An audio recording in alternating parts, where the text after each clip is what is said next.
Across the vast deserts of time, the Earth has slowly revealed fragments of a story we thought we knew. Relics, bones, and monuments that whisper of a forgotten age. Some fit neatly into history's grand design, but others should not exist at all.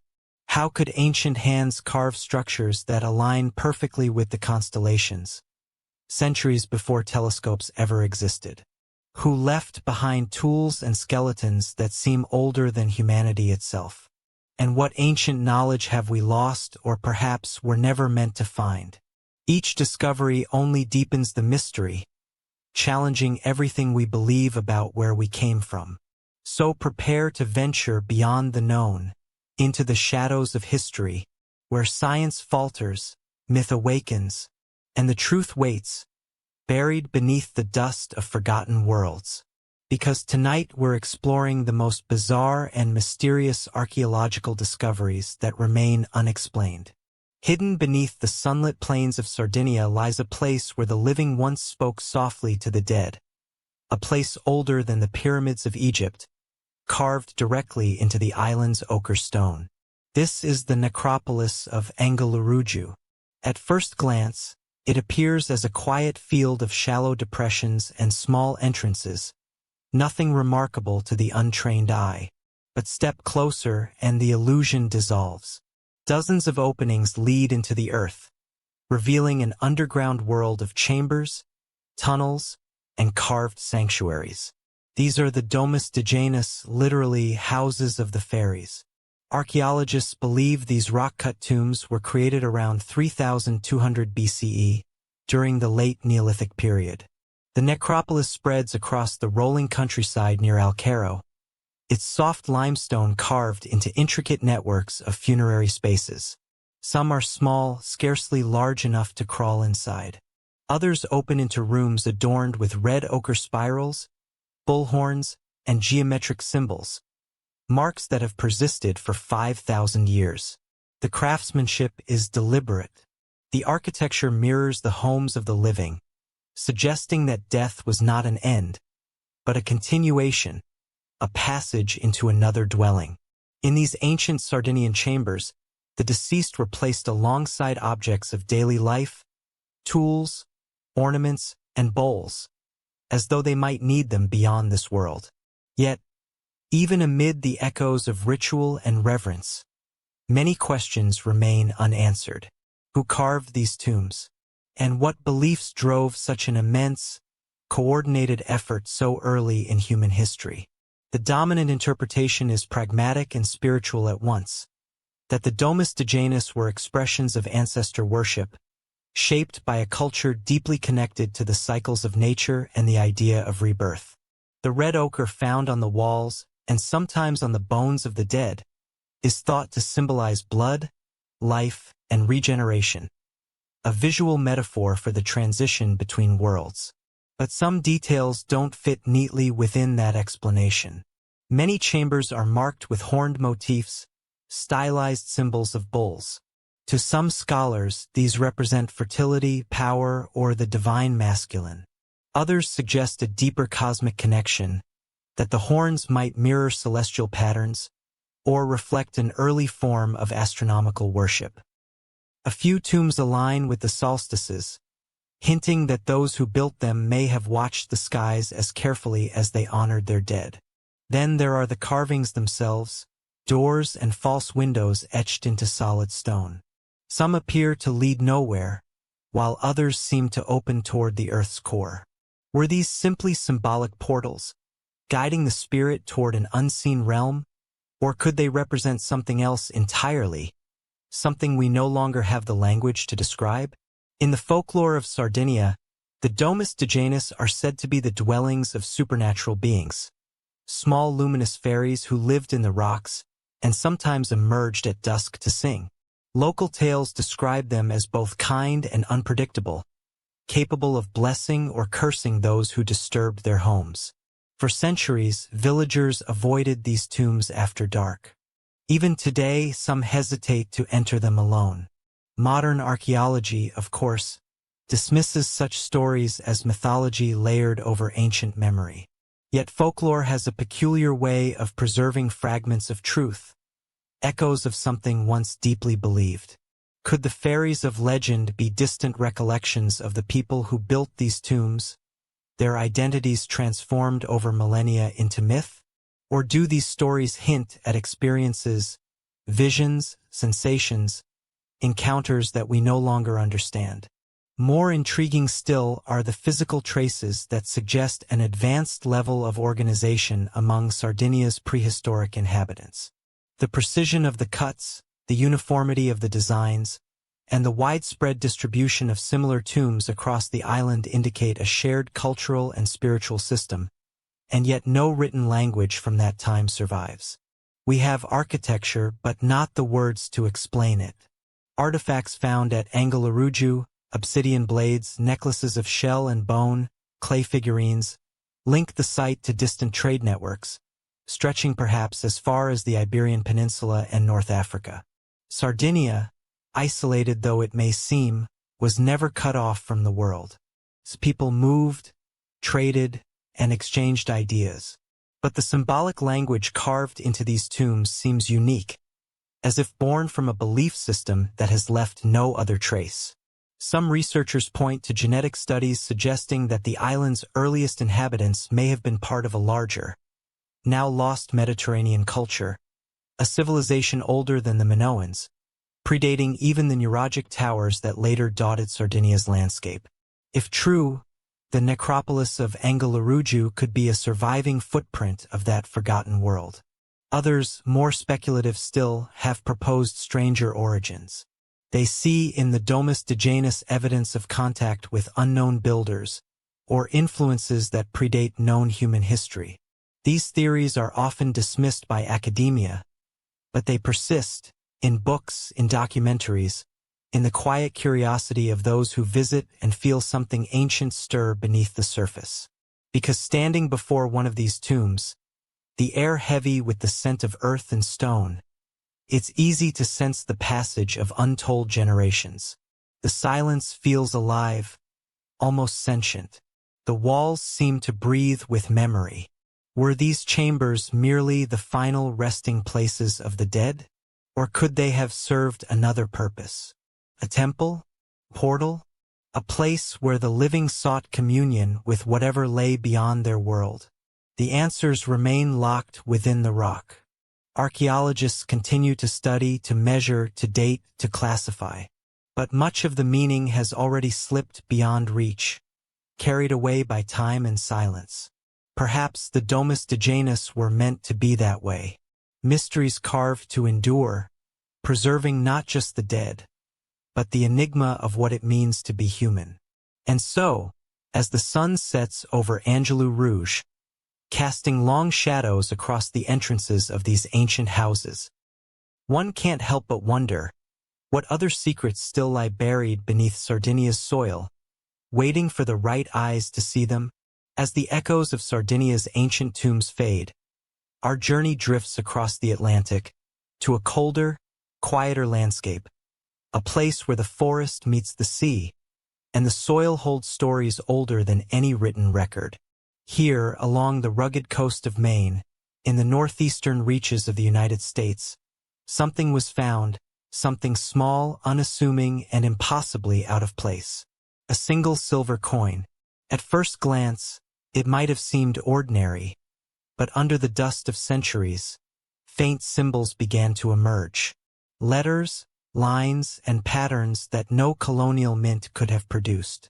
The coin, now known as the Maine penny, would become one of the most enigmatic artifacts ever unearthed in North America. Discovered in 1957 by an amateur archaeologist named Guy Melgren, the coin was unearthed at a Native American site in the small coastal town of Blue Hill, Maine.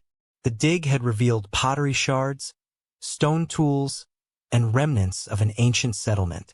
Nothing unusual for the region, but when Melgren brushed the dirt from that thin silver disc, he realized he was holding something no one could easily explain.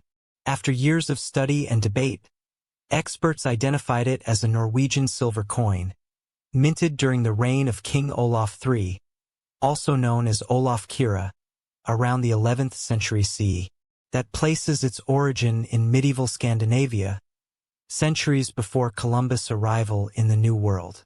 And yet, it had been buried deep in the soil of Maine. How could an 11th century Viking coin have ended up thousands of miles from Norway on a site once inhabited by Native Americans who, by all accounts, had no contact with Europe at that time? The question has haunted archaeologists for decades. To understand the weight of the mystery, one must remember that evidence of Norse exploration in North America does exist. Around the year 1000, Leif Erikson and his crew are believed to have reached the shores of Vinland, a land described in Icelandic sagas that many historians identify as part of modern-day Newfoundland, Canada. At Lance Aux Meadows, the remains of Norse buildings have been confirmed, proof that Vikings crossed the Atlantic centuries before Columbus ever set sail. But Lance Aux Meadows lies nearly 1,000 miles north of Blue Hill, Maine. No other verified Norse sites have been found so far south. So if the coin was genuinely from that era, authentic, unaltered, and buried where it was found, then it might suggest something extraordinary. That contact between the old world and the new was wider and more complex than history records. Still, archaeology demands caution. Some scholars propose a simpler explanation. Perhaps the coin did not travel directly from Viking hands to the shores of Maine, but through trade networks among indigenous peoples. Objects could have moved great distances through barter, passed from one group to another over generations, until they arrived in places far removed from their origin. Others argue the coin might have been misplaced much later, possibly dropped by a European collector or trader in the colonial era, when Norse artifacts were already being studied and circulated among antiquarians. But neither theory fits perfectly. The site where the coin was found dates to between 1180 and 1235 CE, long before European colonization of the region. And the coin itself shows signs of genuine age, worn, corroded, and far from pristine. So, if it truly belonged to that period, who brought it here? Could it have been left behind by one of the elusive Viking expeditions described in the sagas? Some historians note that Norse explorers referred to territories south of Vinland as hop, fertile lands where they found wild grapes and gentle weather. Maine's coastline, with its rich forests and abundant resources, fits some of those descriptions. Yet, no ship remains, no tools, no settlements have ever been discovered in Maine to confirm their presence. Only this coin, gleaming faintly through the centuries, as if daring us to connect the missing links. And then there is the question of authenticity. When the Maine penny was first displayed in the 1970s, skeptics suggested it might be a hoax, perhaps a dropped souvenir or even a planted artifact. But metallurgical testing by the University of Oslo confirmed its origin and date, an authentic coin from the Viking Age, unmistakably Norwegian. The circumstances of its discovery, documented, witnessed, and catalogued, also lend credibility. Guy Melgren was not known for fabrication, and the site yielded no other European artifacts that could suggest tampering. The coin stands alone. Still, its very uniqueness makes it difficult to interpret. One artifact on its own cannot rewrite history, but it can cast long shadows over what we think we know. And so the debate continues. Some researchers view the Maine penny as evidence of transatlantic contact long before Columbus, a relic of a brief, forgotten encounter between Norse explorers and indigenous peoples. Others see it as a testament to the complex trade networks of pre-Columbian North America, where objects from distant lands could move like whispers through generations. A few more speculative voices imagine something else entirely, that the coin's presence points to a deeper, lost chapter of exploration, perhaps a wave of Norse travelers who ventured farther than our maps remember, establishing fleeting outposts now lost to time and tide. Could the rugged coastlines of New England have once echoed with the sound of Norse oars cutting through the water? Or are we chasing ghosts, patterns where none exist, drawn to the romance of the unknown? What makes the main penny endure is not merely its mystery, but its silence. It offers no story, no inscription to guide us, only its existence, its undeniable material truth. It sits in a display case today, held within the main State Museum, where thousands of visitors peer at it each year, wondering what it truly represents. In a world where we believe history is mapped, dated, and catalogued, the coin is a reminder that some chapters remain unwritten. Perhaps it was carried across the ocean by human hands, bold explorers who never returned. Perhaps it passed quietly from one tribe to another, its origins forgotten, its value transformed. Or perhaps it simply fell where it never should have been, waiting for centuries to remind us that the past is not a straight line, but a labyrinth. As the wind whispers through the pine forests of Blue Hill and the Atlantic laps against the rocky shore, the question lingers. Who first held the coin that would one day be called the main penny? And how far did they travel to bring it here? From the misty coasts of Maine, where a single silver coin whispered of ancient journeys, our path now turns inland, across the vast expanse of North America, to a land shaped by heat, silence, and the slow patience of time. Here, in the Sonoran Desert of southern Arizona, the air shimmers with heat. Cacti stand like sentinels beneath a pale blue sky, and the horizon stretches unbroken for miles. Amid this stark beauty, a great structure rises from the desert floor, massive, weathered, and inexplicably alone. This is Casa Grande, the Great House.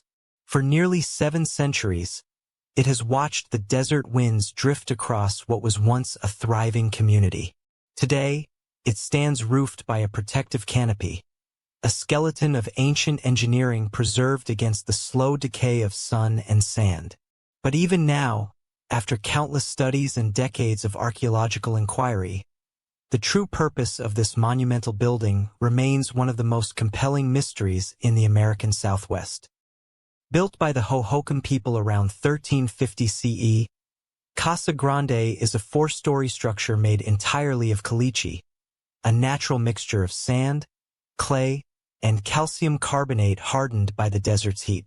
The walls, several feet thick, were molded by hand and layered meticulously, each level constructed with astonishing precision. To this day, its scale is striking, the tallest pre-Columbian building north of Mexico, rising nearly 35 feet into the open sky. Surrounding the Great House are the remains of an extensive settlement, plazas, irrigation canals, earthen compounds, all part of what must have been a thriving center of culture, trade, and ceremony.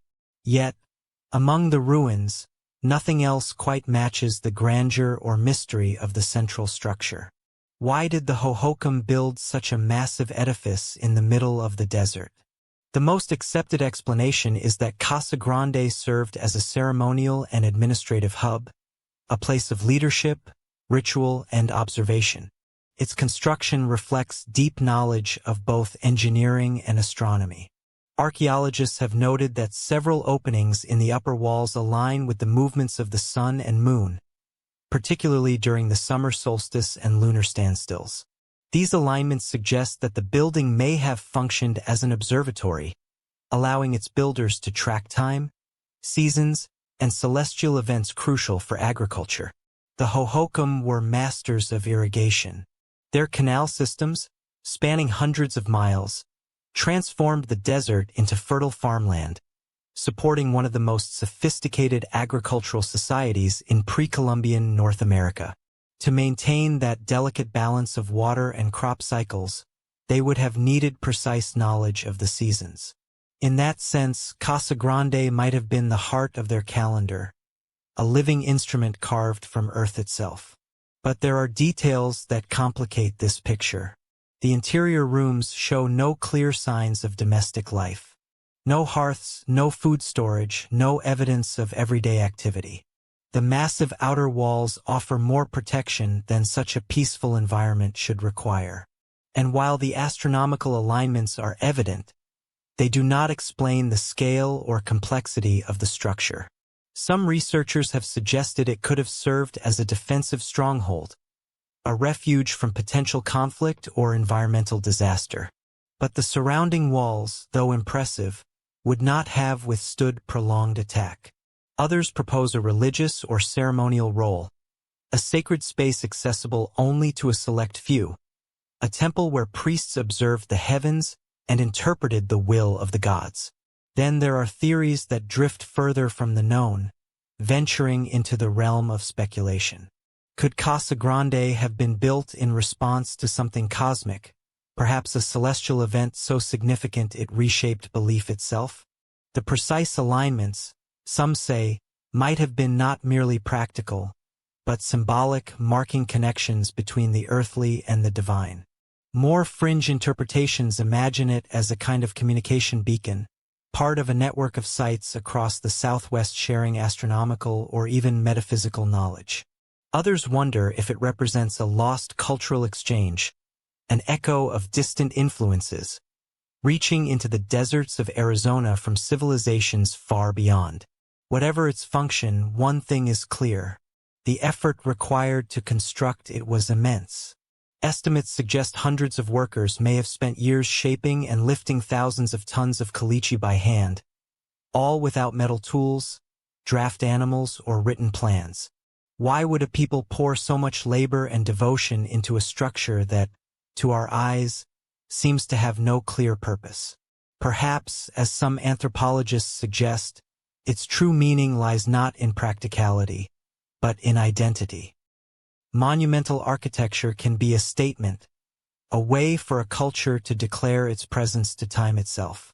In that sense, Casa Grande may have been both temple and testament, a symbolic heart that unified the Hohokam world. Yet not long after its construction, the great house was abandoned. By the late 1400s, the once thriving canals of the Hohokam had fallen silent. Their settlements emptied. Scholars still debate the reasons: drought, resource depletion, conflict, or cultural transformation. Whatever the cause, Casa Grande remained, enduring centuries of isolation. When Spanish explorers arrived in the 1600s, they found only ruins. The people who built them long vanished. The Awatam tribes who later inhabited the region preserved the memory of the great house in oral traditions. They spoke of it as a sacred place, built by the ancient ones, imbued with meaning lost to human understanding. Some described it as a watch house, others as a house of strength. Today, archaeologists study its angles, its construction methods, its relationship to the stars, but the essence of its purpose remains just out of reach, like a word on the tip of the tongue of history. Standing inside its shadow, the heat pressing against the stone, one can feel the stillness that has lingered for centuries. The walls breathe faintly with the desert wind. The air hums with a quiet question that refuses to fade. Was Casa Grande a temple to the heavens? A calendar in clay? A monument to power, or perhaps to loss? Or could it have been something else entirely, something beyond the limits of what we can yet imagine? As the sun dips low over the Sonoran horizon, the great house glows with the color of embers, its ancient walls catching the last light of the day. And once again, it stands silent, patient, enduring, and enigmatic, guarding the secret of its own creation. Even now, the desert keeps its answers, and Casa Grande remains what it has always been: a question carved in earth, waiting for someone to listen. From the sun-baked deserts of Arizona, where stone walls once reached toward the sky, our journey now returns to the quiet green landscapes of northern England, a land where mist clings to the valleys and history lies embedded beneath soft, fertile soil. Here, among Neolithic burial mounds and sacred earthworks, archaeologists have uncovered objects whose purpose continues to puzzle scholars, bridging time and imagination in equal measure. These are the Neolithic chalk drums, known primarily from two remarkable finds: the Folkton drums in Yorkshire and the Burton Agnes drum, discovered nearby decades later. At first glance, they are deceptively simple, cylindrical objects carved from chalk, each about the size of a modern coffee mug, with smooth, circular surfaces and intricate geometric patterns etched along their sides. Their curves and spirals, sun motifs and zigzags are strikingly deliberate, evidence of careful craftsmanship, far from accidental decoration. The folkton drums were unearthed in 1889, buried within a child's grave, surrounded by flint tools and other ceremonial items. The Burton Agnes drum followed in 2015, almost identical in size and design, yet distinct in the artistry that adorned its surface. Despite the centuries separating their discovery, together these objects form a silent testament to the symbolic sophistication of Britain's Neolithic peoples, those who lived between 2600 and 2500 BCE, building monuments like Stonehenge and carving stone circles that still draw wonder today. Their purpose, however, remains elusive. Some scholars argue the drums were ritual objects, intended for ceremonial use in burials or rites of passage. The fact that the folkton drums were found alongside the body of a child has led some to suggest they were objects of protection, guiding the young soul into the afterlife. The patterns carved into their surfaces may encode symbolic or cosmological knowledge, a visual language now lost, a system of meaning we can only glimpse through careful measurement and interpretation. Intriguingly, recent studies suggest an even more precise mathematical dimension to their design.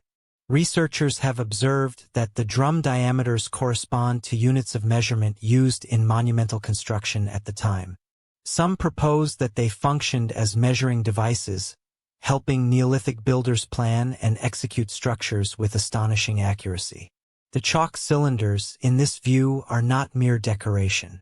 They are tools, vessels of knowledge, a practical yet enigmatic link between art and engineering. Yet, if their geometry was practical, it was also deeply symbolic. The repeating patterns and spirals mirror those seen on contemporary megaliths, suggesting a connection between ritual and calculation, a harmony between the spiritual and the structural.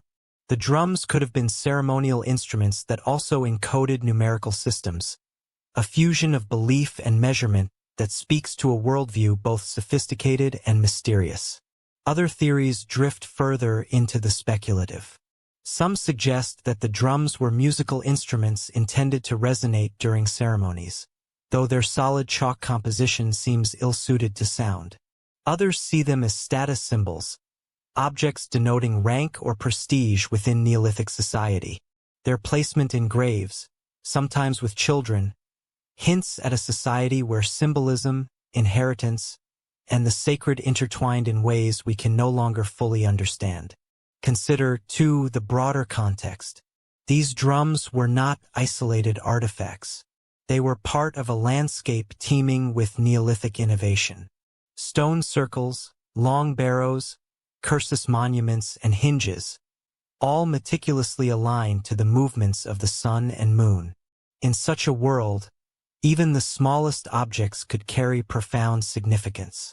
Perhaps these drums were microcosms of the universe itself, models of celestial cycles, templates for construction, or repositories of knowledge passed from one generation to the next. And yet, for all the study, measurement, and theory, a crucial question remains. Why are these objects so rare? Only a handful have survived, all found within burial contexts. Were they sacred items, too precious to lose? Or was their use so specialized that only a few were ever made? Did each drum represent a single lineage, a particular ritual, or an individual life? The craftsmanship alone invites awe. The chalk was carved with care and precision, smoothed to a fine finish, and etched with patterns that continue to confound modern observers. Even in an era when communities had mastered flint and bone tools, producing such objects required patience, skill, and intention. Each curve, each line was purposeful. Each drum was, in a sense, a miniature monument, an object that, like Stonehenge, survived not because it was grand, but because it carried meaning so deeply that it endured in memory and soil. Some modern commentators suggest that the drums may encode astronomical knowledge, their proportions relating to lunar or solar cycles, or the measurement of time itself. Could these chalk cylinders have been used to teach children about the cosmos, to train them in the rhythms of nature, or to mark important seasonal events? Or were they objects whose significance was entirely symbolic, understood only by those initiated into the beliefs and practices of Neolithic society? Whatever the truth, the drums continue to speak across millennia. They remind us that even the smallest artifact can carry layers of meaning, that Neolithic communities were capable of intellectual and spiritual complexity that challenges modern assumptions. They are, in a sense, whispers from the past, quiet, precise, and yet profoundly insistent, urging us to reconsider what we think we know about the people who built the monuments and left their marks on this land. Standing in the museum, facing a folk-tun drum encased in glass, one is struck by its intimacy. Its smooth surface fits in the palm of a hand, yet it embodies ideas and intentions that stretch far beyond its size. It is at once familiar and alien, practical and symbolic, a tool and a talisman. And so, as the English countryside rolls gently beneath a gray, ever-changing sky, we are left with a question that lingers as persistently as the drum spirals. What knowledge, what rituals, and what meanings did these small, unassuming objects carry for the Neolithic people who created them? And how many other mysteries, like the chalk drums, remain hidden in the earth, waiting for the right hands, the right eyes, to uncover them?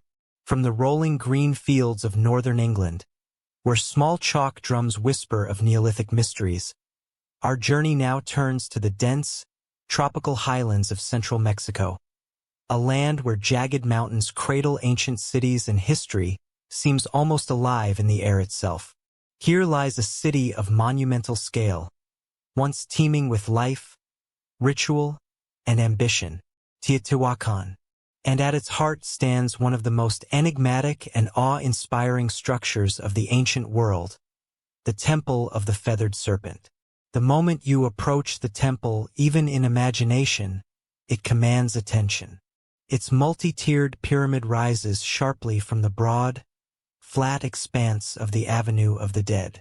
The sides are adorned with rows upon rows of carved stone heads, serpents unfurling alongside human faces, their mouths open in silent proclamation. The detailing is intricate, the serpent's fangs, the feathered crests, the angular geometry of the surrounding motifs. From every angle, the facade seems alive, moving subtly with the sun's shifting light. Constructed around 200 CE, the Temple of the Feathered Serpent, also known as Quetzalcoatl Pyramid, represents a triumph of both engineering and artistry. Teotihuacan itself, a city that may have housed over 100,000 inhabitants, was meticulously planned, with broad avenues, carefully aligned residential compounds, and monumental temples that express both authority and spiritual devotion.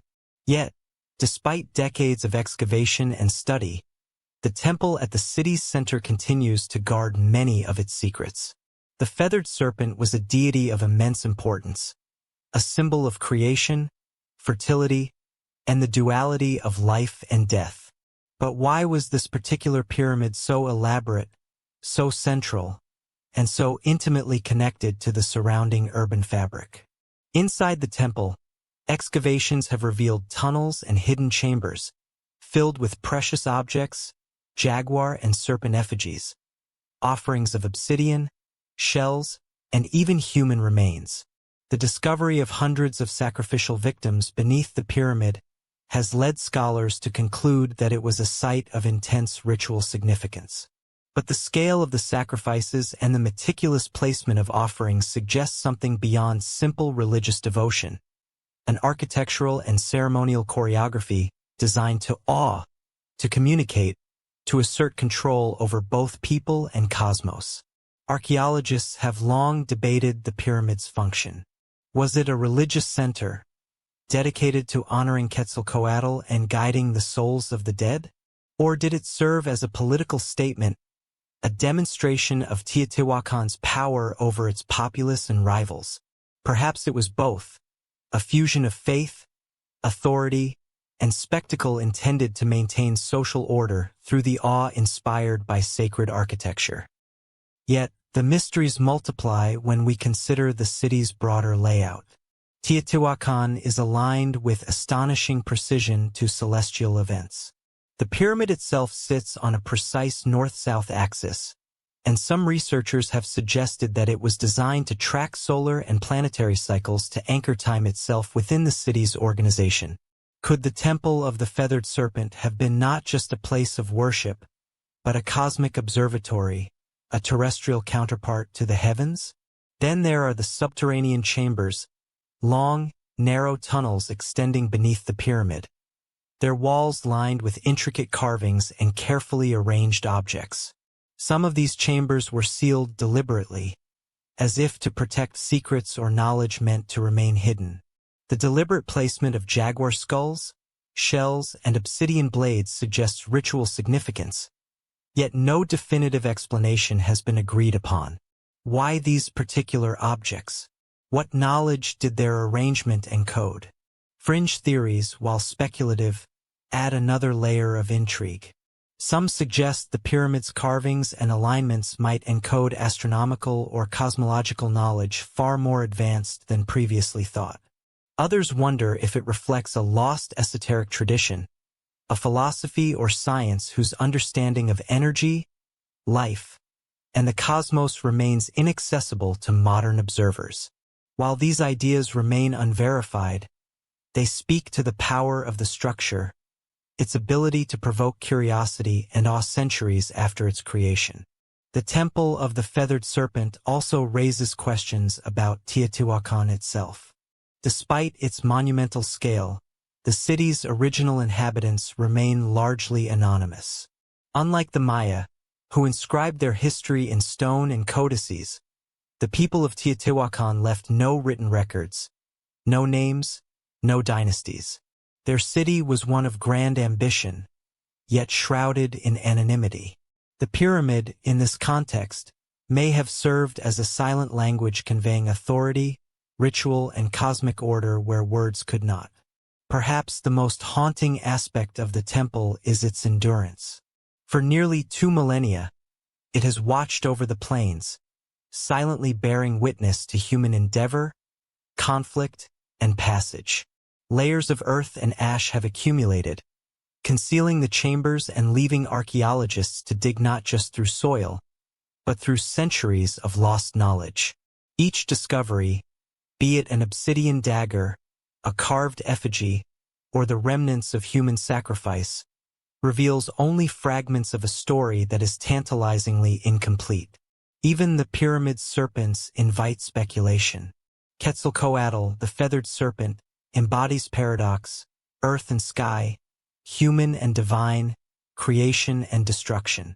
Was the pyramid designed to mirror these dualities, to make the abstract tangible in stone and ritual? Could the careful alignment, the carvings, the hidden chambers, all have served as a metaphysical map, guiding those who entered along both physical and spiritual journeys? Standing today at the base of the pyramid, one can feel the resonance of human intention, the precision of hands and minds committed to something larger than themselves. The carvings seem to shimmer with meaning, yet remain frustratingly elusive. We see structure, we see ritual, we see celestial alignment, but we cannot know fully the inner workings of the minds that built this place. And so, the Temple of the Feathered Serpent remains a profound enigma. It is both monumental and intimate, public and secretive, earthly and cosmic. It speaks of power and devotion, of human ambition reaching toward the heavens, of a civilization whose voices were never recorded yet, echo across centuries in stone.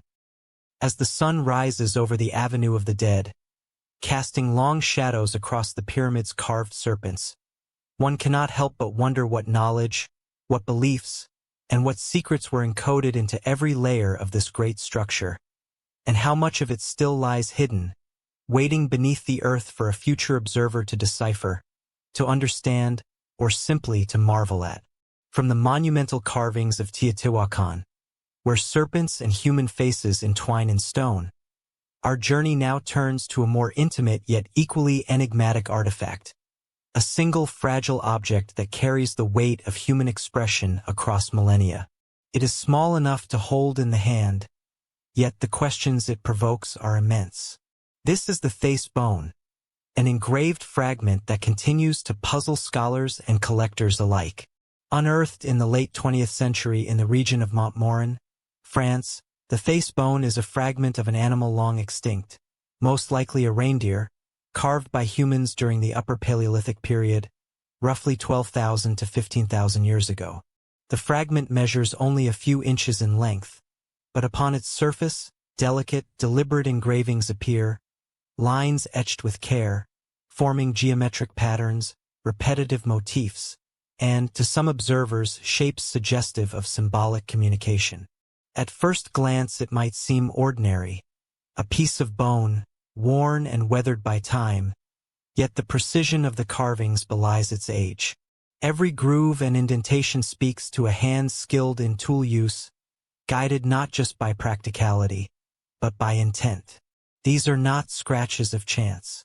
They are marks of meaning, hints of a mind thinking abstractly, capable of creating something that may have held cultural, spiritual, or even personal significance. What was the purpose of the face bone? The mainstream interpretation is cautious. It may have been a counting tool, a primitive calendar, or a mnemonic device used to track resources, seasons, or social obligations. Other scholars suggest it may have had a ritual function, possibly a talisman or an object carried in ceremonial contexts. The repetitive nature of the engravings aligns with patterns seen on other Upper Paleolithic artifacts, such as the Blombos engravings in South Africa, or the ochre plaques of Europe, hinting at a shared or parallel development of symbolic thinking across continents. Yet these explanations, while plausible, do not capture the full intrigue of the object. Unlike the grand architecture of the Hohokam or the precise carvings of Teotihuacan, the face bone is deeply personal, almost private. It was made to be held, observed, or used in ways we may never fully reconstruct. This meaning has been lost, leaving us with only questions. Was it a map of some kind? A record of hunting success? Or something entirely symbolic, whose significance belonged only to its maker and immediate community? One striking feature of the bone is the patterning itself. The engravings appear carefully measured, almost mathematical, suggesting an understanding of repetition, proportion, or symmetry. Could this be evidence of a proto-numerical system? Or was it an early form of abstract art, created for aesthetic pleasure or spiritual resonance? The line between function and expression blurs, reminding us that the earliest humans were capable of both practical innovation and profound creativity. The context of its discovery adds another layer of mystery. The face bone was found in proximity to other artifacts, stone tools, remnants of dwellings and hearths, indicating that it was not discarded randomly, but placed deliberately. Its careful placement suggests reverence or significance, as if it were intentionally curated, not merely a utilitarian object. Some researchers have drawn attention to the patterns themselves, noting similarities to other Paleolithic carvings that some interpret as star charts or cosmological symbols. Patterns of animals? If so, it may represent one of the earliest known attempts to record the natural world through abstract representation, a bridge between survival, observation, and the dawn of symbolic thought. Yet the artifact also defies easy classification. Unlike cave paintings, which tell stories on grand walls, or monumental constructions, which assert societal or religious authority, the face bone is intimate and enigmatic. Its symbolism is personal, yet we are asked to interpret it millennia later, across a chasm of culture and understanding. We cannot know if we see it as its maker intended, or if our own interpretations impose meaning that was never there. Fringe interpretations abound, though they remain speculative. Some suggest the bone may encode shamanic knowledge, a record of spiritual journeys or visions, or a talisman used in rites that bridged the physical and metaphysical. Others imagine it as a kind of early written language, a precursor to communication systems that would not emerge for tens of thousands of years. These ideas, while unverified, underscore the profound impact that a single object can have on our imagination, challenging assumptions about the cognitive and cultural sophistication of Upper Paleolithic humans. The face bone also invites reflection on mortality, memory, and legacy. It is a fragment, broken, worn, yet preserved through chance and care. Its survival is accidental, yet remarkable, like a whisper across the ages. It reminds us that even the smallest, most fragile objects can carry immense significance, embodying thought, culture, and intent long after their creators have vanished.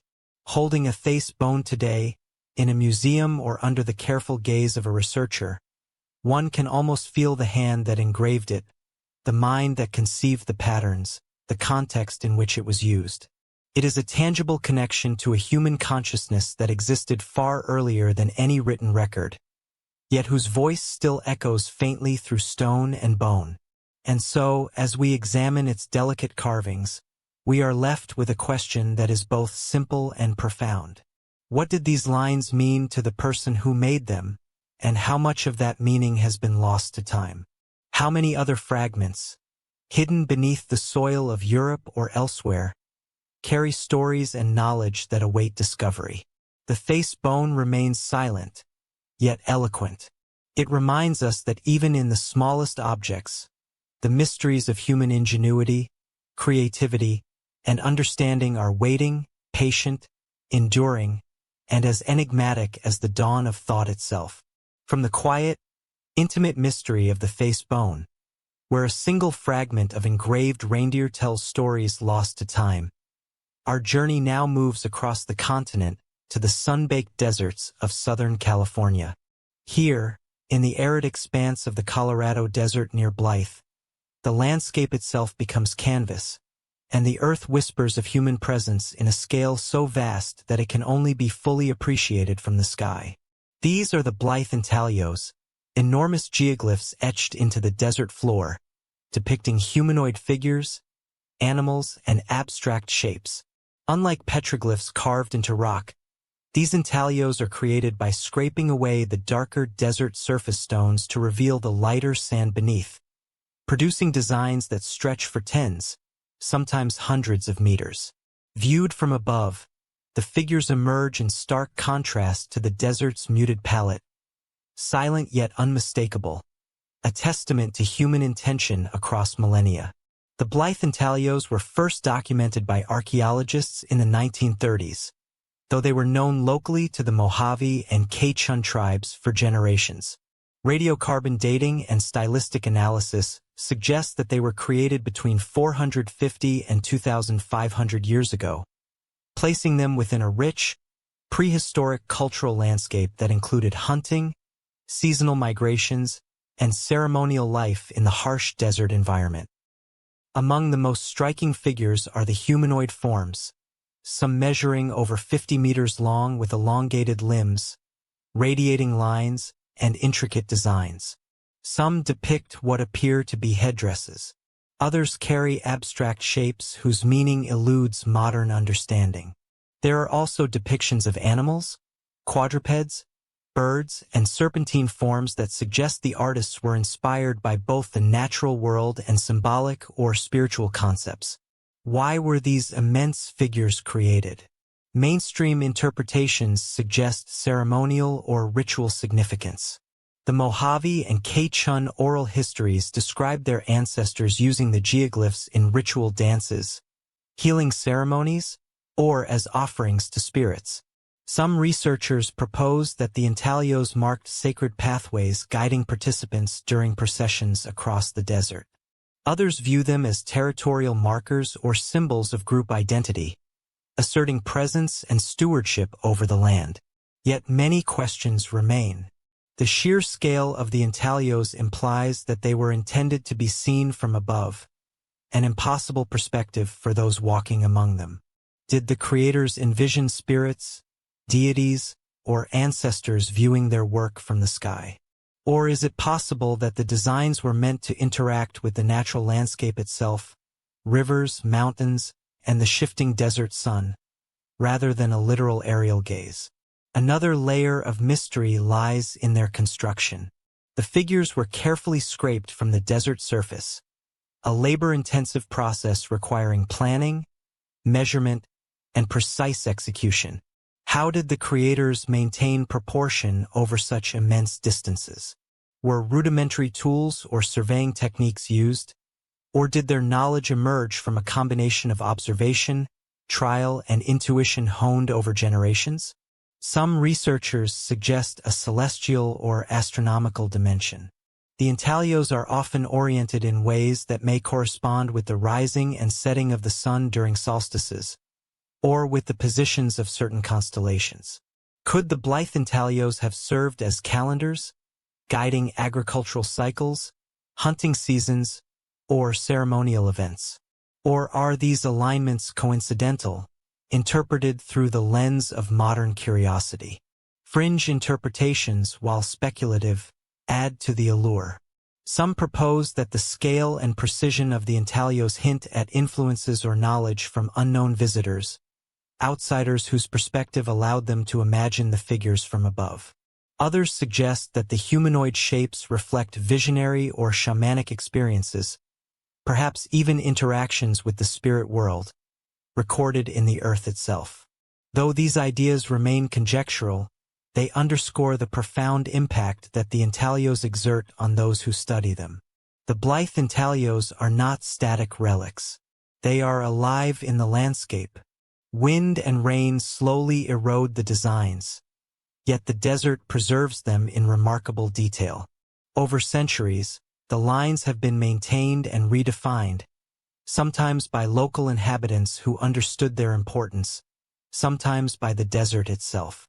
Each figure carries the weight of human intention, endurance, and reverence, an act of creation that survives despite the relentless passage of time.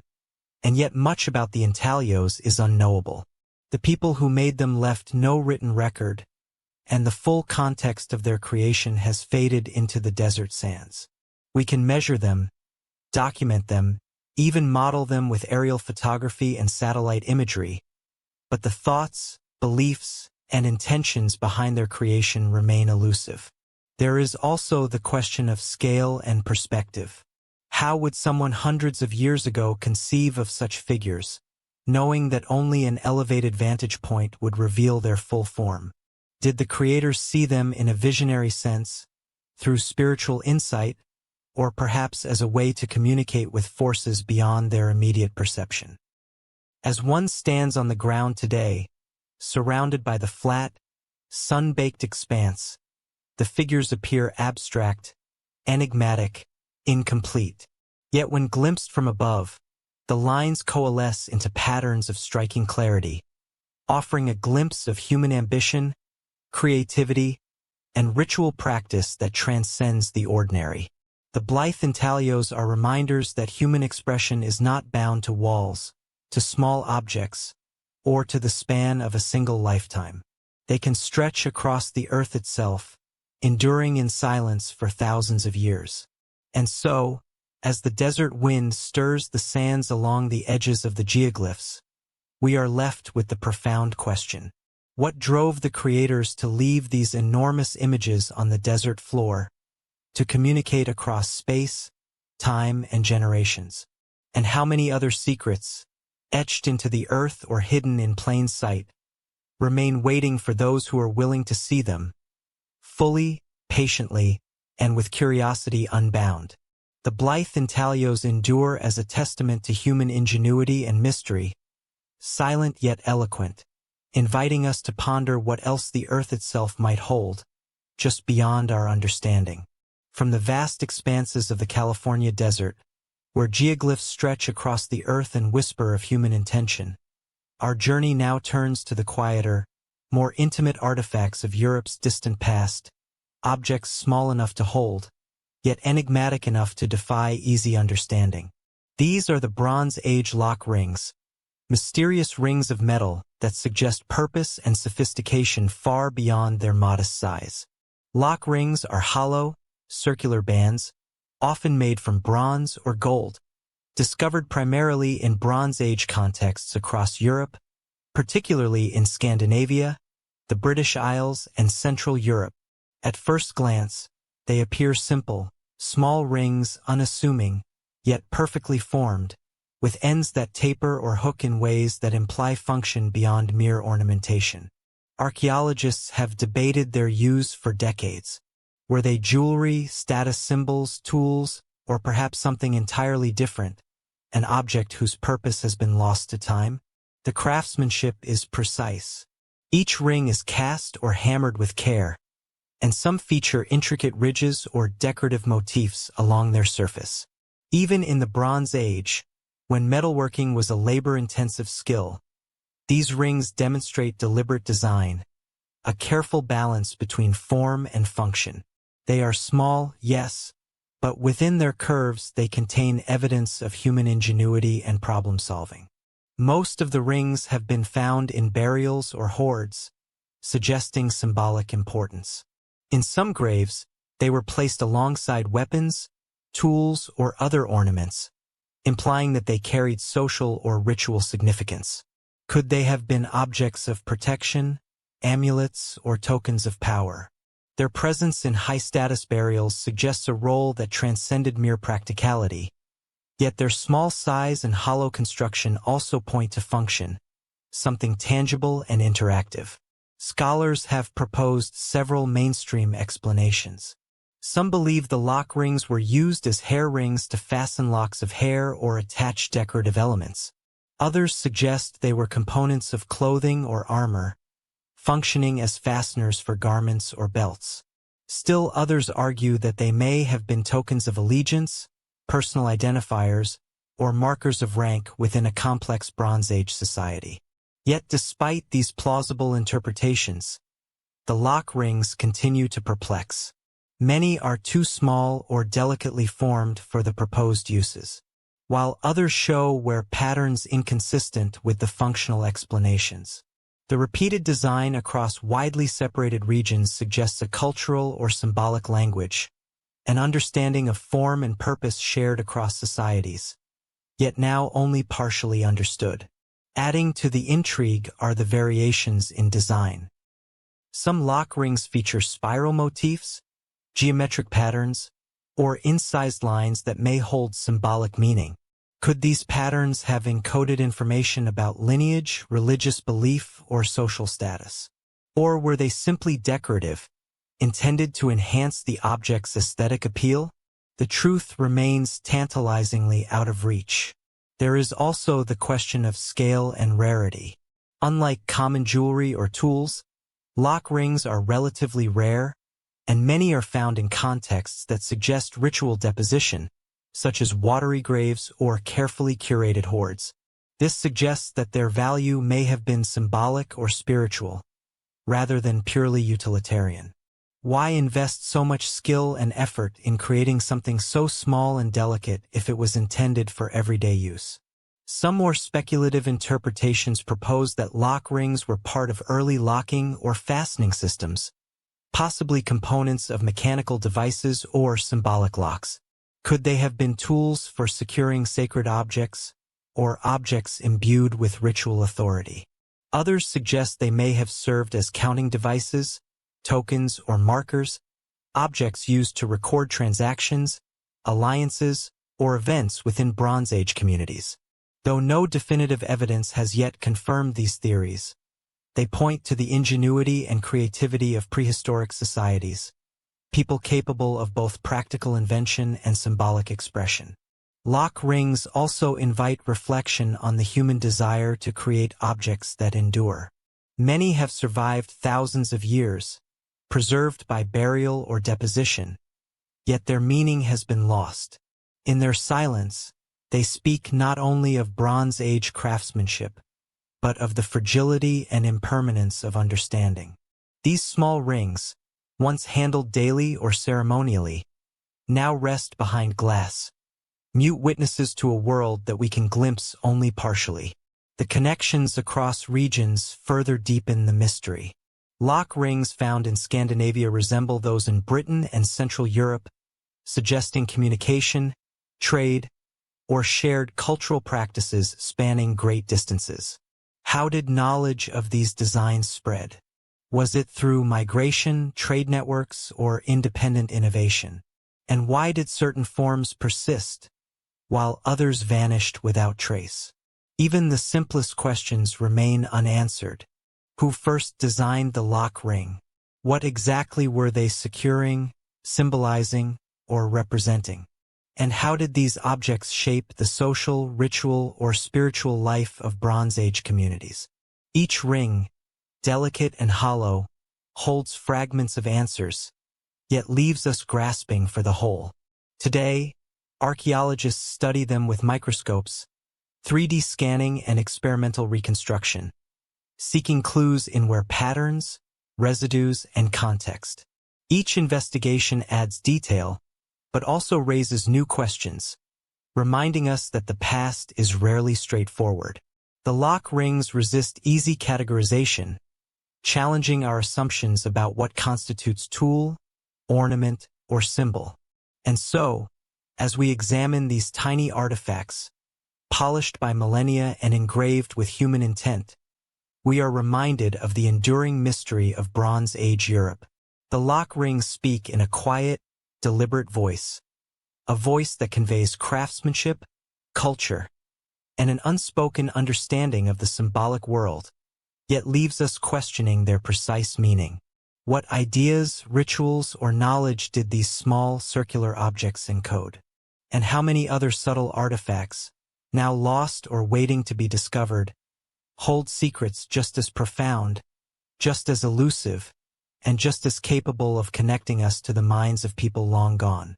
The Bronze Age lock rings endure, modest yet profound, inviting us to ponder what might still be hidden in the earth and in the human imagination. From the delicate, enigmatic lock rings of Bronze Age Europe, where small objects carry stories of power, ritual, and ingenuity, our journey now sweeps across continents and oceans, to the misted highlands of Southeast Asia, a landscape both lush and rugged, where time has left traces that are immense, silent, and deeply puzzling. Here lies the Plain of Jars, a vast archaeological mystery in the heart of Laos, where hundreds of monumental stone vessels scatter across rolling hills like ancient sentinels. The first glimpse of the site is striking.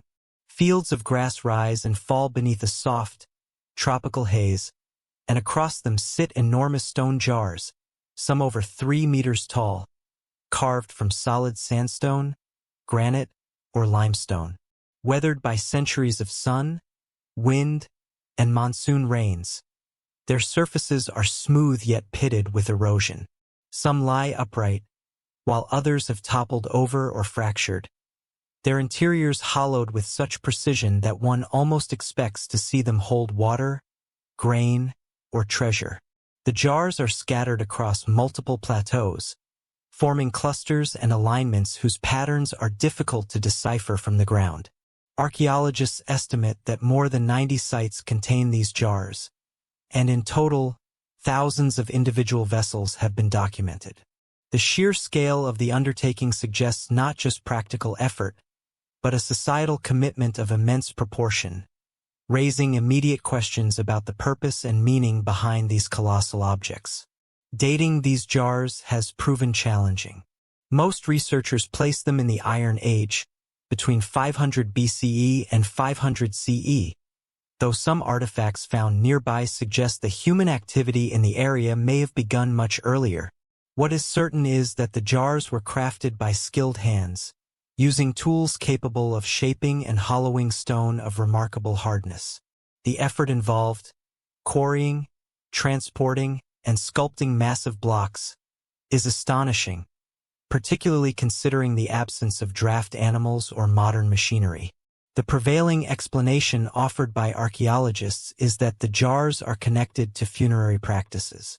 Excavations near several sites have uncovered human remains, cremated bones, and burial goods, evidence that the jars may have been used as receptacles for the dead, either directly or in some part of a multistage mortuary ritual.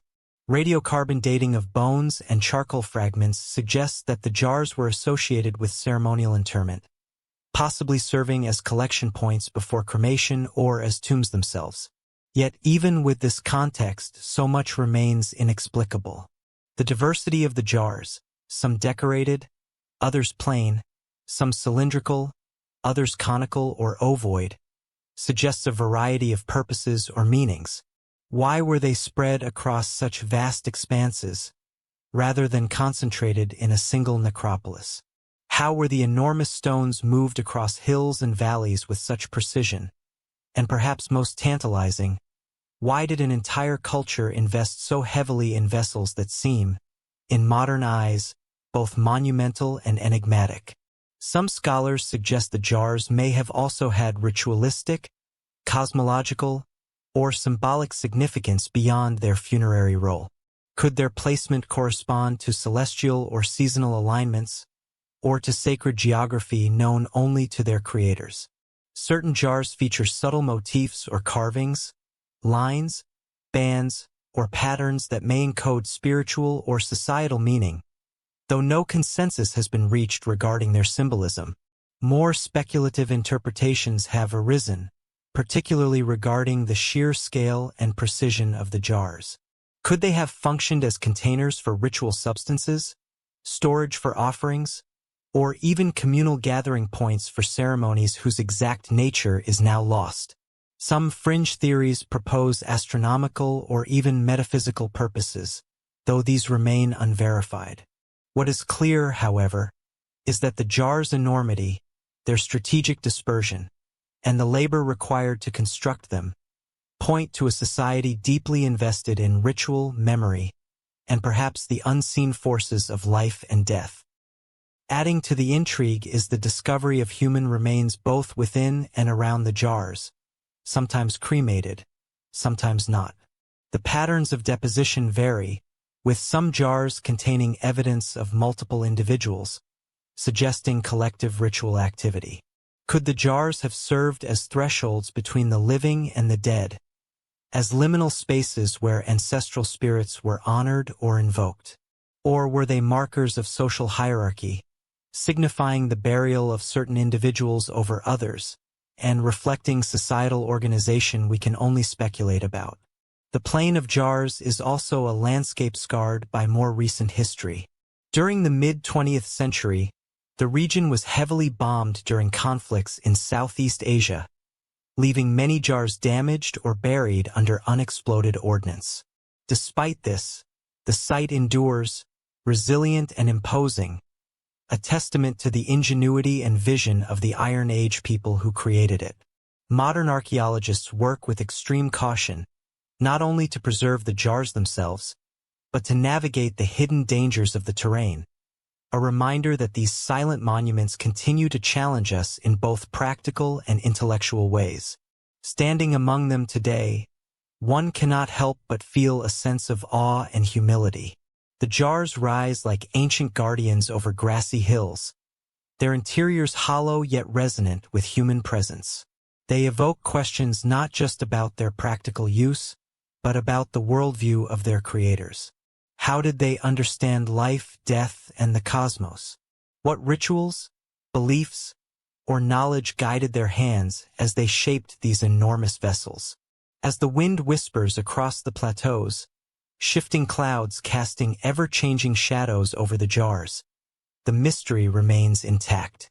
The plain of jars is a landscape of monumental effort and quiet enigma, simultaneously tangible and impenetrable.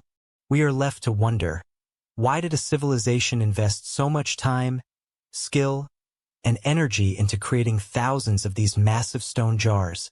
And what secrets of belief, ritual, and human experience might still lie hidden among them? Even now, centuries later, the jars endure, not merely as artifacts, but as silent witnesses to human ingenuity, devotion, and mystery, waiting for the next generation of observers to decipher their meaning, or simply to marvel at their presence. From the verdant hills of Laos, where the plain of jars stretches in silent testimony to ancient ritual and monumental ambition, our journey now shifts northward, across seas, forests, and centuries, to the misty landscapes of Scotland. Here, among rolling fields, rocky outcrops, and windswept moors, lie objects small in scale yet vast in mystery, the Neolithic stone balls of Scotland. At first glance, they appear deceptively simple, smooth, spherical stones, often no larger than a fist, or as much as a man's head. Their surfaces range from perfectly polished to subtly textured, some engraved with faint lines or patterns whose meaning is lost to time. Yet despite their modest size, these objects exude a quiet presence, as if holding centuries of purpose, intent, and cultural significance within their unyielding stone-bound form. Over 400 of these stone balls have been found across Aberdeenshire and surrounding regions, many dating from the late Neolithic, around 3000 to 2000 BCE. They are remarkably consistent in shape and proportion, often carved from hard local stones such as granite, gneiss, or sandstone. The craftsmanship is astonishing. These were not mere naturally rounded stones gathered from rivers or beaches, but deliberately shaped, sometimes polished, and, despite the limitations of Neolithic tools, achieving near-perfect spherical forms. The question arises immediately: why go to such extraordinary lengths to create something so simple, so enduring, yet functionally ambiguous?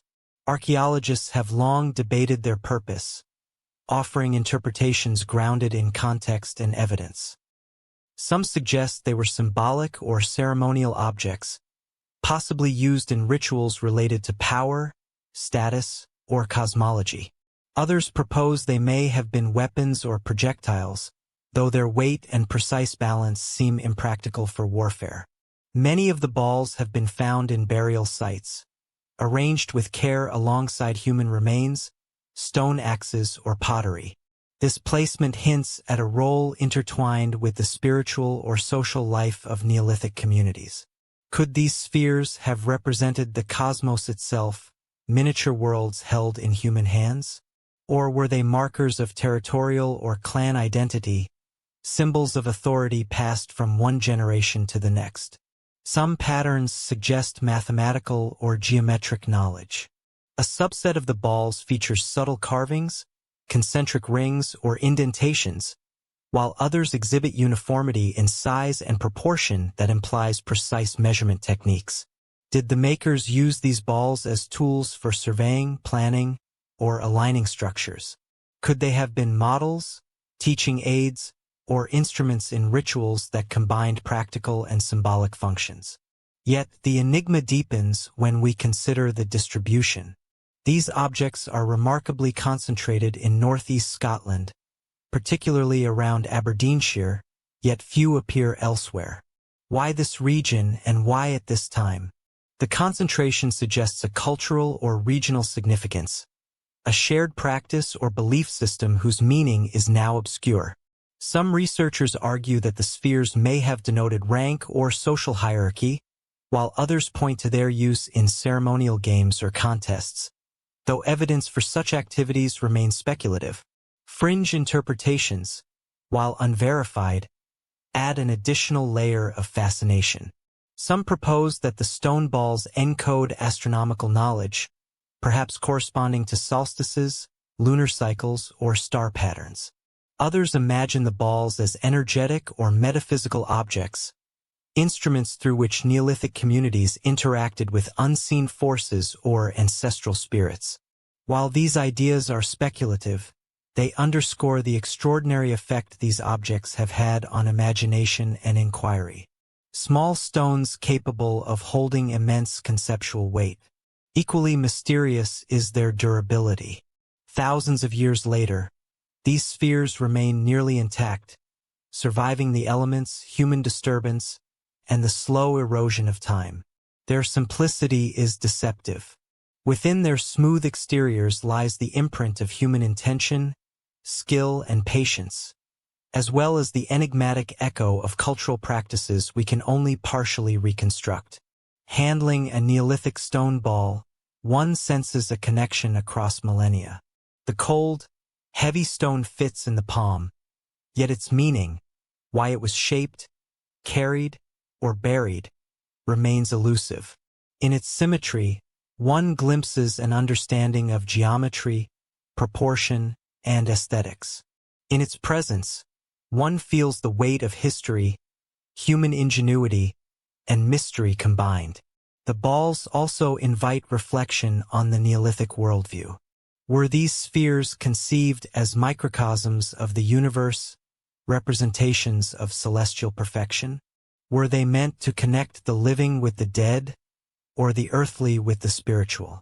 Or were they objects whose meaning was so commonplace at the time that it was never recorded, leaving us to speculate across millennia? Even today, researchers continue to measure, catalog, and model the balls, searching for patterns that might reveal insight into the Neolithic mind. Yet every discovery seems to raise as many questions as it answers. Were some intended for ceremonial use while others were functional? Were they symbols of power, cosmological instruments, or objects of pure aesthetic expression? The truth remains tantalizingly beyond reach. And so, as the Scottish winds sweep across the hills and the heather sways silently, the stone balls remain, unassuming yet profound. They are objects of mystery, bridging the human past and present, inviting contemplation, interpretation, and wonder. What knowledge, what beliefs, what intentions were encoded in these smooth, perfect spheres? And how many other silent artifacts, waiting patiently in the landscape, might yet reveal the ingenuity, spirituality, and curiosity of the Neolithic people who created them? The stone balls endure, simple yet enigmatic, urging us to consider not only what they were used for, but how profoundly human curiosity and creativity have always shaped the world around us. From the windswept hills of Scotland, where Neolithic stone balls sit in quiet, enigmatic perfection, our journey now crosses oceans to the arid, sun-bleached coasts of Peru, where the Pacific Ocean meets the desert in a sharp, desolate line. Here, carved into the sandy slopes of the Paracas Peninsula, lies a geoglyph that has both fascinated and perplexed observers for over a century, the candelabra of the Andes. The first impression is immediate and striking. From the vantage point of a nearby cliff, a vast figure stretches across the hillside, etched deeply into the earth. The geoglyph, over 180 meters tall, resembles a trident or candlestick, with a long central stem flanked by branching arms that taper toward the base. Its lines are carved with precision into the sandy soil, revealing lighter sublayers beneath the darker surface, allowing the figure to stand out against the muted desert tones. Wind and sun have weathered the design over centuries, yet it remains startlingly visible, a silent monument to human creativity and intent.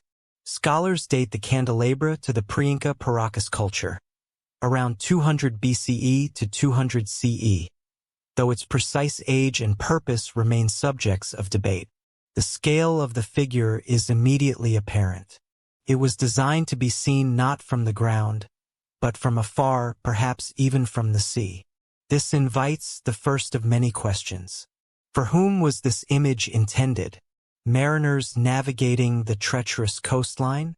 Tribes in the desert below? Or, as some suggest, beings or forces understood only in the cosmology of the Paracas people? Mainstream theories suggest that the geoglyph may have served as a navigational marker, guiding travelers along the coastline. Its prominence and clarity could have helped early sailors orient themselves in an otherwise featureless desert. Others propose that it held ritual or religious significance, perhaps a symbolic connection between the land, the ocean, and the spiritual world of the Paracas. The branching lines may represent priestly authority, sacred flames, or stylized plants, though no consensus has been reached. The mystery deepens when one considers its construction. Carving such a figure required careful planning, surveying and labor, tools of stone and bone, careful alignment and repeated measurement over steep, uneven terrain. Unlike smaller rock art or domestic carvings, the candelabra is monumental, deliberately integrated with the natural contours of the hillside, suggesting knowledge of proportion and perspective far beyond the immediate needs of survival. Yet, despite extensive study, the geoglyph continues to confound. Unlike the nearby Nazca lines, which often depict animals or complex geometric shapes, the candelabra's meaning is far more ambiguous. The simplicity is deceptive. The design is abstract, symbolic, and open to interpretation, lacking the explicit representational clarity of other geoglyphs. Why choose this particular form? And why on such a slope visible primarily from the sea? Fringe theories, while speculative, underscore the enduring allure of the figure. Some have suggested connections to astronomical observations, proposing that the lines align with solstices or celestial events. Others imagine that the candelabra served as a ritual conduit, a terrestrial map connecting the earthly world with the heavens or the underworld. A more sensational interpretation posits extraterrestrial influence, suggesting that such precision in scale and design could only have been conceived with aerial perspective in mind. While these ideas remain unverified, they illustrate how the geoglyph continues to ignite the imagination, drawing observers into questions of capability, purpose, and intent. Adding to the intrigue is the geoglyph's relationship with the surrounding landscape. The Paracas Peninsula is harsh and largely devoid of vegetation, yet the candelabra dominates the horizon. Its placement on a sloping ridge suggests careful consideration of visibility and impact, perhaps to impress, intimidate, or communicate. Could it have functioned as a territorial marker, announcing the presence of the Paracas people to distant travelers? Or was it a spiritual symbol, intended to align with sacred landmarks, water sources, or desert pathways? Archaeologists have also noted that the figure is remarkably well preserved, considering its age. The region's aridity has prevented erosion from water, while the natural slope shields it from some wind, yet centuries of exposure have still left subtle marks, inviting reflection on the passage of time. Like the stone balls of Scotland or the Blythe intaglios, the candelabra is both enduring and vulnerable, a tangible connection to a culture that left no written records, yet whose intent resonates silently through the landscape. Standing today on the cliffs above the geoglyph, one is struck not only by its scale, but by its silence. There are no accompanying texts, no obvious practical function, only the careful curves and lines carved by human hands. It is at once monumental and intimate, a statement etched in stone and sand, calling out across time to those willing to observe and wonder. And so, as the Pacific wind sweeps over the Paracas Peninsula and the sunlight casts long shadows along the slope, we are left with questions that remain unanswered. Who envisioned this figure and for what purpose? Was it a guide for travelers, a symbol of spiritual authority, or something whose meaning has been lost entirely? And how many other messages, encoded in land and stone across the ages, await discovery, silent witnesses to the imagination, skill, and mystery of human cultures long past? The candelabra of the Andes endures, monumental yet elusive, a symbol of human ingenuity, ritual, and mystery, reminding us that even in the simplest of shapes, the past can speak with a voice both profound and unknowable. From the sun-scorched desert of Peru, where the candelabra of the Andes stretches across the hillside in monumental abstraction, our journey now moves across the Mediterranean to the island of Crete, where the remains of a Bronze Age civilization guard one of archaeology's most enigmatic artifacts, the Phaistos disk. Unlike the vast geoglyphs or monumental jars we have encountered, this object is small, handheld, yet it carries within its clay surface a riddle that has puzzled scholars for over a century. The disk was discovered in 1908 in the Minoan palace site of Phaistos, nestled in southern Crete. It is a clay disk roughly 15 centimeters in diameter, perfectly circular and stamped with spiraling symbols pressed into its surface. Unlike inscriptions carved or painted by hand, the Phaistos disk bears signs of a form of movable type stamping, with 241 individual symbols arranged in a spiral from edge to center.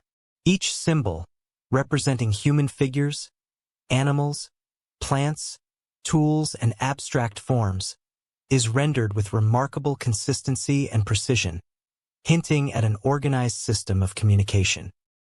The object has been dated to around 1700 BCE during the height of the Minoan civilization, a culture celebrated for its palaces, frescoes, and advanced trade networks. Yet, despite the sophistication of its society, the disk stands alone. No other examples of these symbols have been found, and no corresponding inscriptions elsewhere provide a Rosetta Stone to unlock its meaning. It is as if the artifact was created for a purpose that remains entirely opaque to us, a message intended for eyes we cannot reach. Mainstream scholarship offers several hypotheses. Some propose that the disk represents a syllabic or ideographic script, a proto-writing system used for administrative, religious, or ceremonial purposes. Others suggest it may be a ritual object, a hymn, prayer, or magical text encoded in a sequence meant to be read aloud or performed. The spiral arrangement itself has drawn attention. Unlike the linear inscriptions of contemporary civilizations, the disk's layout may reflect ritual procession, cyclical cosmology, or mnemonic function, guiding the user in repetition or recitation. Yet every hypothesis is fraught with uncertainty. Unlike linear A and linear B, the Minoan scripts that appear elsewhere on Crete, the symbols of the Phaistos disk have resisted decipherment. Linguists and cryptographers have tried everything, comparing symbols to known languages, analyzing frequency patterns, exploring phonetic correlations. Each attempt has revealed tantalizing possibilities, yet none has yielded consensus. The disk remains, stubbornly and eloquently, undeciphered. The physicality of the disk adds another layer of intrigue. Each symbol is carefully impressed, not carved, implying a deliberate, replicable method of production. The creators must have possessed knowledge of both artistic precision and conceptual abstraction. Was this object a mass-produced token, a prototype for a larger corpus now lost? Or was it unique by design, a ceremonial artifact whose meaning existed only in the moment it was created or used? The disk's singularity invites speculation about Minoan practices we can only imagine. Fringe theories have flourished in response to the disk's mystery. Some propose extraterrestrial influence, suggesting that its precise, almost mechanical stamping reflects knowledge unavailable to the period. Others interpret the symbols as cosmic or astrological codes, linking them to lunar cycles, agricultural rhythms, or sacred landscapes. Some have even suggested a mnemonic game or religious ritual tool in which the spiral sequence guided the recitation of hymns, chants, or magical incantations. While none of these ideas can be confirmed, their diversity underscores the disk's enduring fascination. It is a puzzle that invites imagination as much as analysis. The disk also prompts reflection on the nature of communication itself. It is a reminder that language is not always linear, that writing is not always meant to endure, and that much knowledge may have been encoded in forms we cannot interpret, without context long lost. The Phaistos disk is more than a mystery of symbols. It is a bridge across time, connecting us to a culture whose intentions, beliefs, and methods of recording information remain partially obscured. Even today, researchers study the disk with microscopes, 3D scanning, and digital modeling, seeking fingerprints of its manufacture, clues to its original color or placement, and subtle patterns that might hint at syntax. Each insight raises new questions. Did it serve as a legal document, a religious dedication, or a pedagogical tool? Was it meant for a single elite individual, a priestly class, or a broader public within the palace? Or was it intentionally obscure, a private object whose significance was comprehensible only to those initiated into its secret language, holding a replica of the disc? One senses its tangible weight, both physical and historical. Its spiral invites the eye inward, as if leading us on a journey into thought, culture, and ritual long vanished. Every impression of clay seems deliberate, every curve a careful decision, a trace of human cognition and intent frozen in time. The disc embodies both order and mystery, a testament to a civilization whose sophistication surpasses our ability to fully understand it. And so, as we contemplate the Phaistos disc, its spiral of symbols and its enduring silence, we are left with profound questions. Who designed this object and for what precise purpose? What knowledge, ritual, or message was encoded in those 241 mysterious signs? And how many other artifacts, lost or undiscovered, might carry languages and meanings that will challenge our understanding for generations to come? The Phaistos disc endures as a singular, enigmatic witness to human ingenuity, creativity, and mystery, a small circular enigma whose spiraling lines invite us to ponder the limits of knowledge, the passage of time, and the silent depths of a civilization long past.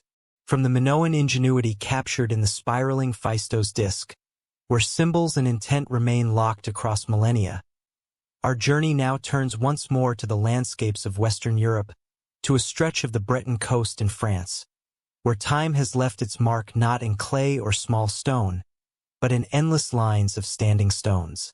The Karnak alignments. Here, across gently undulating fields and low hills, rows upon rows of megaliths stretch as far as the eye can see, silent sentinels of a world long vanished, challenging our understanding of prehistoric purpose. The first impression is one of awe. Thousands of stones, varying in size from modest heights of a meter to towering monoliths over 4 meters tall, are arranged in linear formations, some stretching for hundreds of meters. They stand upright, spaced with striking regularity, their weathered surfaces etched by centuries of wind and rain. The effect is both monumental and enigmatic, a vast geometric tapestry etched directly into the earth, visible only in its entirety from an elevated vantage, yet palpable in its presence from the ground. The Karnak alignments date to the Neolithic period, approximately 4,500 to 3,300 BCE, a time when human societies were transitioning from subsistence living to increasingly complex communal and ritual structures. The region is rich in archaeological evidence. Burial mounds, dolmens, and cairns hint at ceremonial and funerary activity, yet the alignments themselves, stretching over several kilometers, resist straightforward interpretation. Their scale and precision suggest deliberate planning, coordinated effort, and cultural or spiritual intent, but the exact function remains elusive.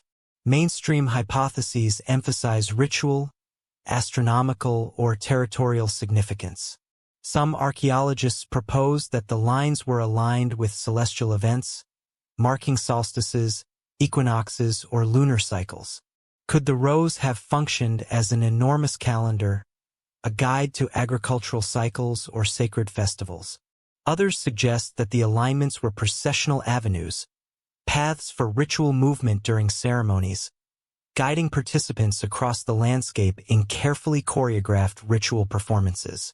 Yet despite these plausible theories, the diversity of their orientation, spacing, and size resists a single, unifying explanation.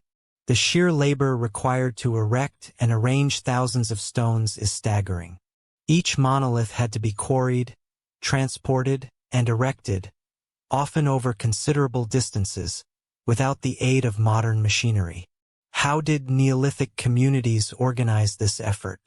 What motivated them to invest such extraordinary resources in arrangements whose function, for us, remains opaque? And why did this particular region of Brittany become a focal point for such monumental activity? Further mystery arises in the variation of stone types and sizes. Some alignments consist of uniform stones, evenly spaced, while others feature irregular heights and shapes. Certain lines converge or diverge, suggesting patterns that may have held symbolic or ritual meaning. Could the variations represent social hierarchies, tribal territories, or stages in ceremonial practice?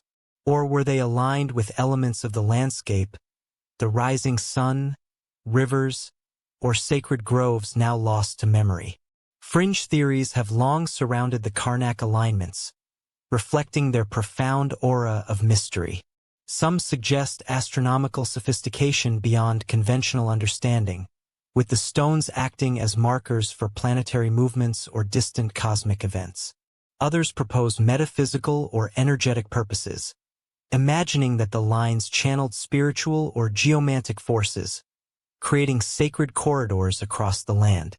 While these interpretations remain speculative, they highlight the ways in which the alignments continue to inspire awe, inviting both rigorous inquiry and imaginative wonder. The alignments are also remarkable for their endurance and preservation. Despite millennia of environmental change, agricultural activity, and human disturbance, certain stones bear lichen and erosion patterns that trace the slow passage of time. Yet the fundamental geometry remains legible, a testament to human ingenuity and the lasting imprint of cultural practice. Walking among the rows today, one feels the enormity of effort, the weight of tradition, and the silent authority of generations long vanished. And yet, for all their scale, the alignments retain an intimate quality.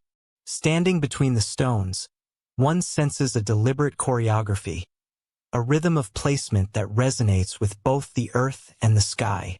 They are monumental, yes, but also profoundly human, embodying intention, cooperation, and imagination.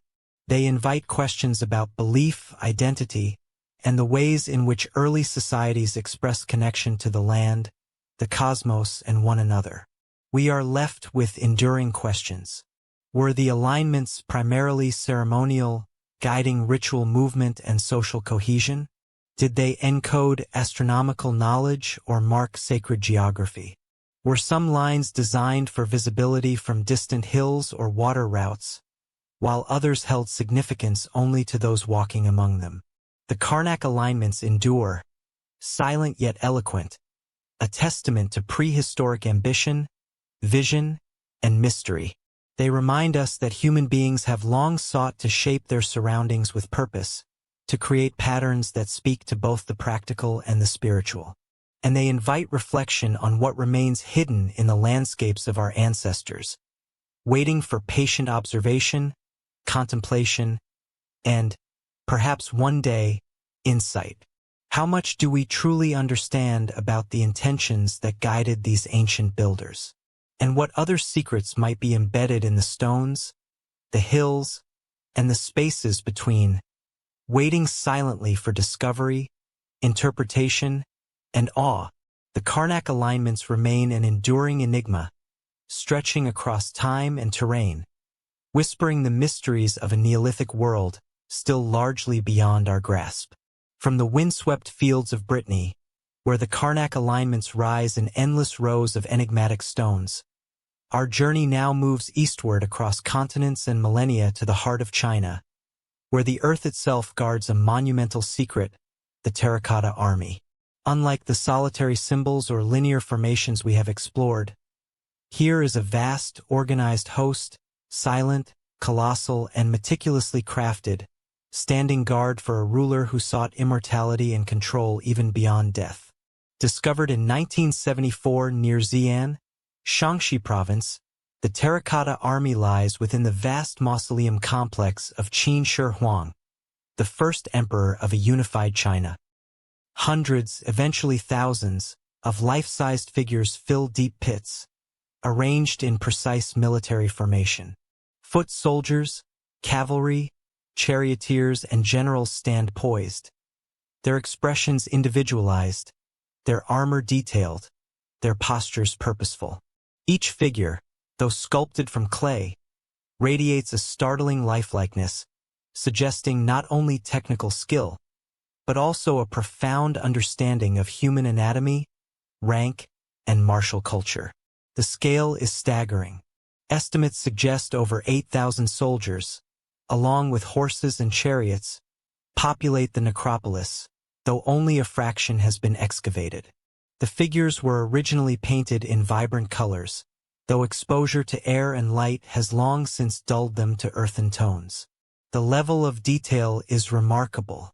Individual facial features, hairstyles, and even fingernails were carefully rendered. The army is not generic. It is a microcosm of Qin Shi Huang's realm, frozen in eternal vigilance. Mainstream explanations are compelling. The terracotta army was intended as guardians of the emperor in the afterlife, a means to extend his authority beyond death. The scale and organization mirror the real Qin army, reflecting both military power and symbolic order. The mausoleum itself, sprawling over dozens of square kilometers, is thought to have been constructed with sophisticated knowledge of landscape, hydraulics, and funerary ritual, a testament to the ambition of a ruler obsessed with immortality. Yet the mysteries abound. How was it possible to produce such a vast, uniform army with such meticulous detail, all within a few decades? Clay was sculpted in workshops, but each figure appears unique, suggesting coordination between master artisans and standardized production techniques. Did the emperor's craftsmen use proto-factory methods, combining assembly line processes with individual artistic input? And if so, how was this knowledge organized and transmitted across thousands of workers in a society without written blueprints for mass production? Other enigmas linger in the scale and ambition of the project. The terracotta army sits atop a mausoleum that has yet to be fully excavated, rumored to contain rivers of mercury, elaborate palaces, and intricate traps designed to protect the emperor's final resting place. Ancient records hint at celestial motifs, precious metals, and symbolic representations of the empire itself. What is known has already revealed sophisticated engineering. What remains concealed continues to challenge modern imagination and technology. Some researchers suggest that the army served not only as a guard, but also as a symbolic extension of imperial ideology. Each soldier embodies the hierarchy and discipline of Qin society, a reflection of centralized power imposed through order, ritual, and the spectacle of scale. Others propose more speculative interpretations. Could the figures have been intended to project spiritual authority, commanding unseen forces in the afterlife? Or might they encode additional symbolic or astronomical information, their arrangement and orientation tied to cosmology, geomancy, or esoteric rituals now lost to history? The question of visibility also intrigues. From the surface, one sees the pits as expansive voids, but only in partial excavation do the rows and formations reveal themselves. Was the emperor aware that the army's full scale would be invisible above ground, meant to serve as an unseen yet omnipresent force? The deliberate positioning of generals, weapons, and chariots suggests careful planning, yet no textual records explain the full rationale. Every discovery leads to new questions, each layer of clay offering clues without confirmation. The terracotta army is also a study in human ambition and mortality. It embodies the desire to transcend death through representation and ritual, a belief that order, hierarchy, and martial prowess could endure indefinitely. Yet it also reminds us of the impermanence of even the grandest human projects. Colors fade, clay cracks, and centuries erode surfaces once intended to last forever. The The figures are both eternal and fragile, monumental and intimate, a paradox captured in the hands of artisans who understood the weight of history and the gaze of posterity. As archaeologists continue their painstaking work uncovering weapons, inscriptions, and remnants of pigments, we are drawn deeper into the mystery. What secrets lie in the unexcavated portions of the mausoleum? How did the Qin administration organize labor, craft, and logistics on such a monumental scale? And beyond practical concerns, what did these figures mean to the people who created them? Was their purpose entirely utilitarian, entirely symbolic, or some combination of both, now forever obscured? And so, standing figuratively among the rows of silent soldiers, one feels both awe and humility. The terracotta army is a testament to human ingenuity, ritual, and imagination. Yet it remains an enduring puzzle, a civilization speaking across millennia through clay, form, and silent vigilance. What knowledge, ambition, or belief guided the hands that shaped these soldiers? And how many other secrets, buried beneath the earth or hidden within the craft of human hands, await discovery, ready to reveal or perhaps resist the true intentions of civilizations long past? The terracotta army endures, monumental, precise, and mysterious, a sprawling testament to the intersection of power, art, and enigma, challenging us to ponder the depths of human ambition, the reach of mortality, and the mysteries that persist even in the most meticulously crafted forms. From the monumental clay warriors of ancient China, standing in perfect formation beneath the earth, our journey now leads to a remote and rugged region of China's Qinghai province, where the mountains rise sharply above the desert floor and hide a puzzle of a different kind, the baigong pipes. Unlike the organized ranks of the terracotta army or the carefully measured alignments of Karnak, these objects are irregular, embedded within natural rock, and yet unmistakably suggestive of human intent, or at least something beyond ordinary geological explanation. The first encounter with the site is striking. On the slopes of Mount Baigong, near the edges of Tianqi Lake, iron-red cliffs and white mineral deposits frame the entrance to a series of caves. Inside, investigators have found hundreds of pipe-like formations, some straight, some curved, many branching in network-like patterns. The pipes vary in diameter, ranging from a few centimeters to several tens of centimeters, and are often embedded in rock that otherwise appears natural. Their hollows suggest a function, to transport, channel, or contain, yet no obvious system connects them, and their layout is irregular, following the contours of the surrounding stone. Carbon dating and geological surveys have revealed additional mysteries. Some of the surrounding material dates to tens of thousands of years ago, far predating known metalworking cultures in the region. Tests of the pipe composition indicate a high concentration of iron, silicon, and other metals, leading some researchers to label them man-made metallic formations. Yet others argue they may be natural, formed by mineral deposition or erosion, leaving open a profound and unsettling question. Could nature mimic the appearance of an engineered system with such convincing detail? The mainstream hypothesis is cautious. Geologists suggest that the pipes could be the result of natural geological processes, mineral-rich water flowing through fractures in the rock over millennia, leaving tubular formations that resemble pipes. This explanation accounts for the embedded nature of the formations and their irregular layout, but it does not easily explain the presence of metal residues, the apparent hollowness in many sections, or the clustering patterns that suggest intentional arrangement. This ambiguity has inspired more speculative theories.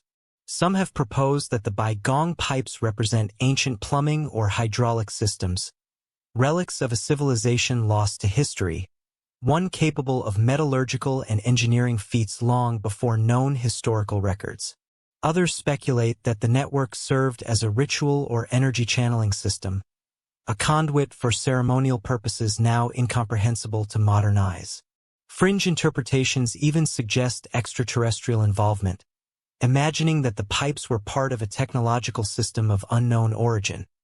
A question left open precisely because the material evidence is difficult to interpret within conventional frameworks.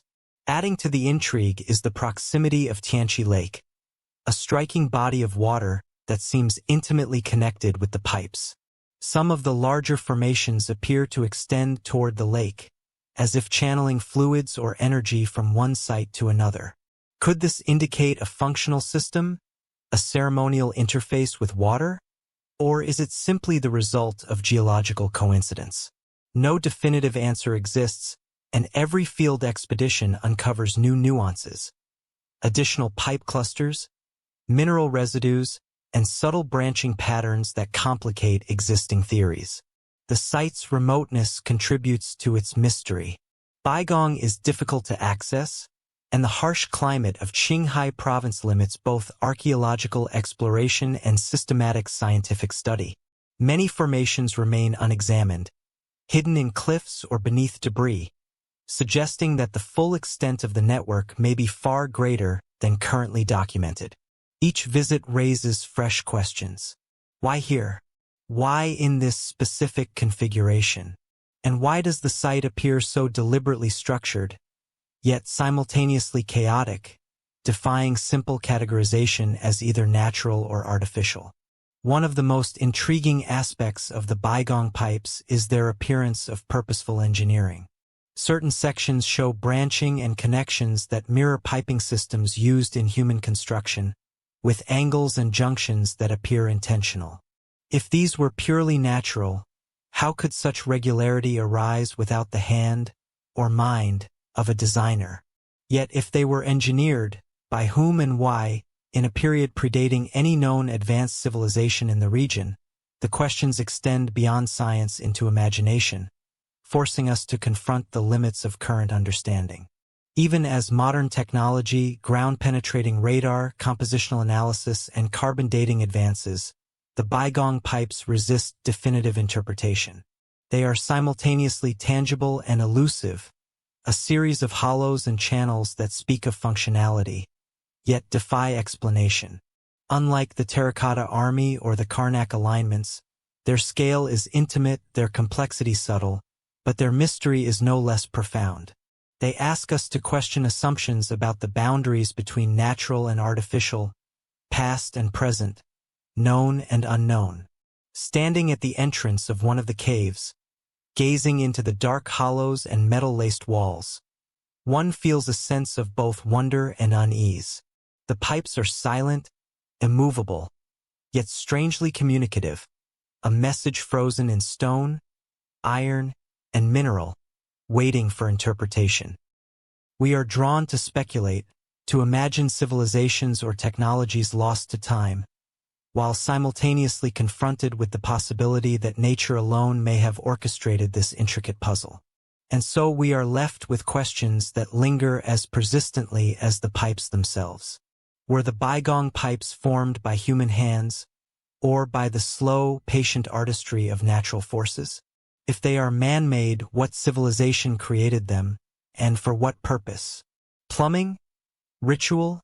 Or something beyond our imagination? And how many other hidden enigmas lie embedded in the rocks and soils of our world, silently challenging our assumptions about history, technology, and possibility? The Baigong pipes endure as a testament to mystery itself, their hollow networks bridging millennia, and inviting us to ponder not only the limits of science, but the ingenuity of nature that produced forms at once familiar and unfathomable. From the remote peaks and mineral-rich caves of China, where the Baigong pipes twist enigmatically through ancient rock, our journey now moves across continents once more to the vast freshwater expanse of Lake Michigan.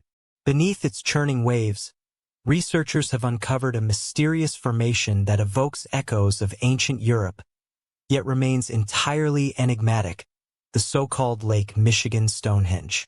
Unlike the terrestrial alignments of Karnak or the monumental guardians of the Terracotta Army, this site lies hidden beneath hundreds of feet of water, its stones arranged in a pattern that suggests purpose, precision, and a story long submerged. The first glimpse of the formation is astonishing. Divers and sonar scans reveal a circle of massive stones, some weighing several tons, arranged on the lake bed in what appears to be a deliberate geometric pattern. The largest stones rise vertically, forming a rough ring, while smaller stones and fragments fill the interior, hinting at pathways, markers, or focal points.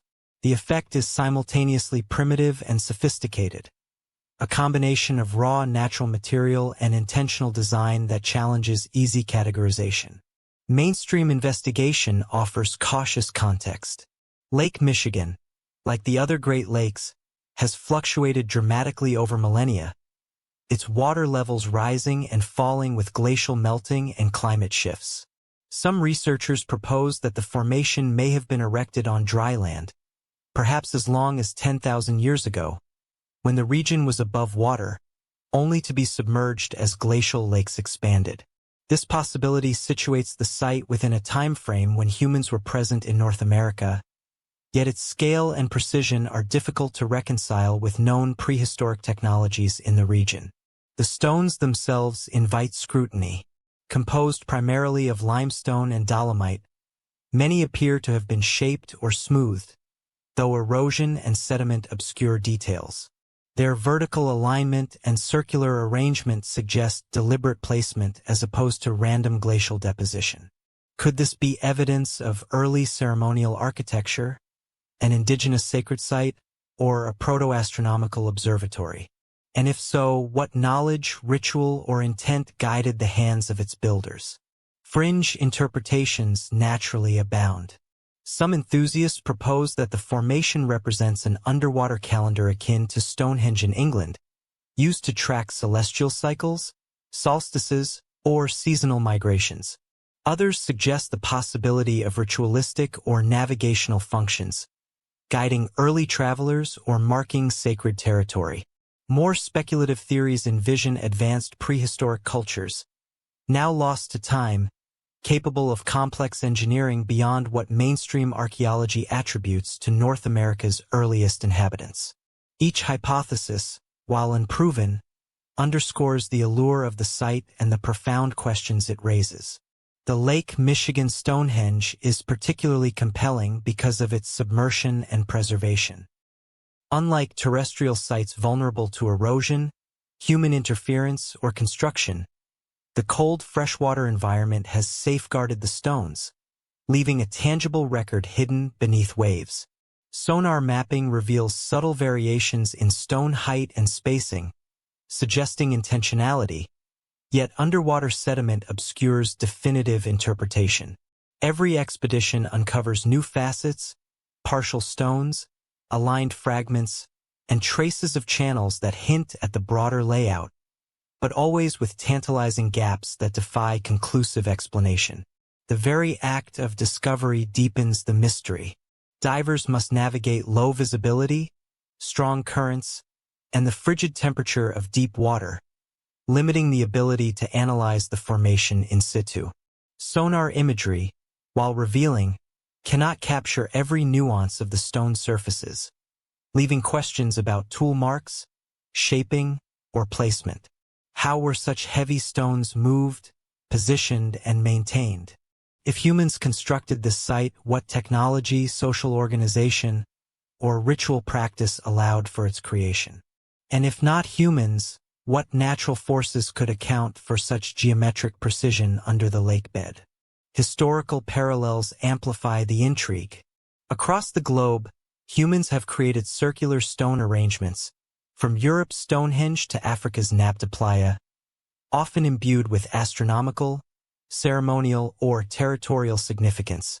The Lake Michigan Formation appears to resonate with this tradition, suggesting that even across vast distances and independent cultures, there exists a human impulse to shape stone, space, and time in symbolic, functional, or ritualistic ways. Yet the context of prehistoric North America, particularly in this region, makes the formation an anomaly, one that challenges conventional understandings of technology, settlement patterns, and cultural practice. Standing metaphorically at the edge of the lake, imagining the stones submerged below, one is struck by the intersection of natural and human history. The formation is both ancient and immediate, tangible yet elusive, a whisper from a world lost beneath waves. It prompts reflection on the impermanence of landscapes and civilizations alike. What was once visible, deliberate, and powerful can be hidden by the slow rise of water, yet retain its mystery for millennia. And so, we are left with questions that ripple as persistently as the lake itself. Was the Lake Michigan Stonehenge erected by humans?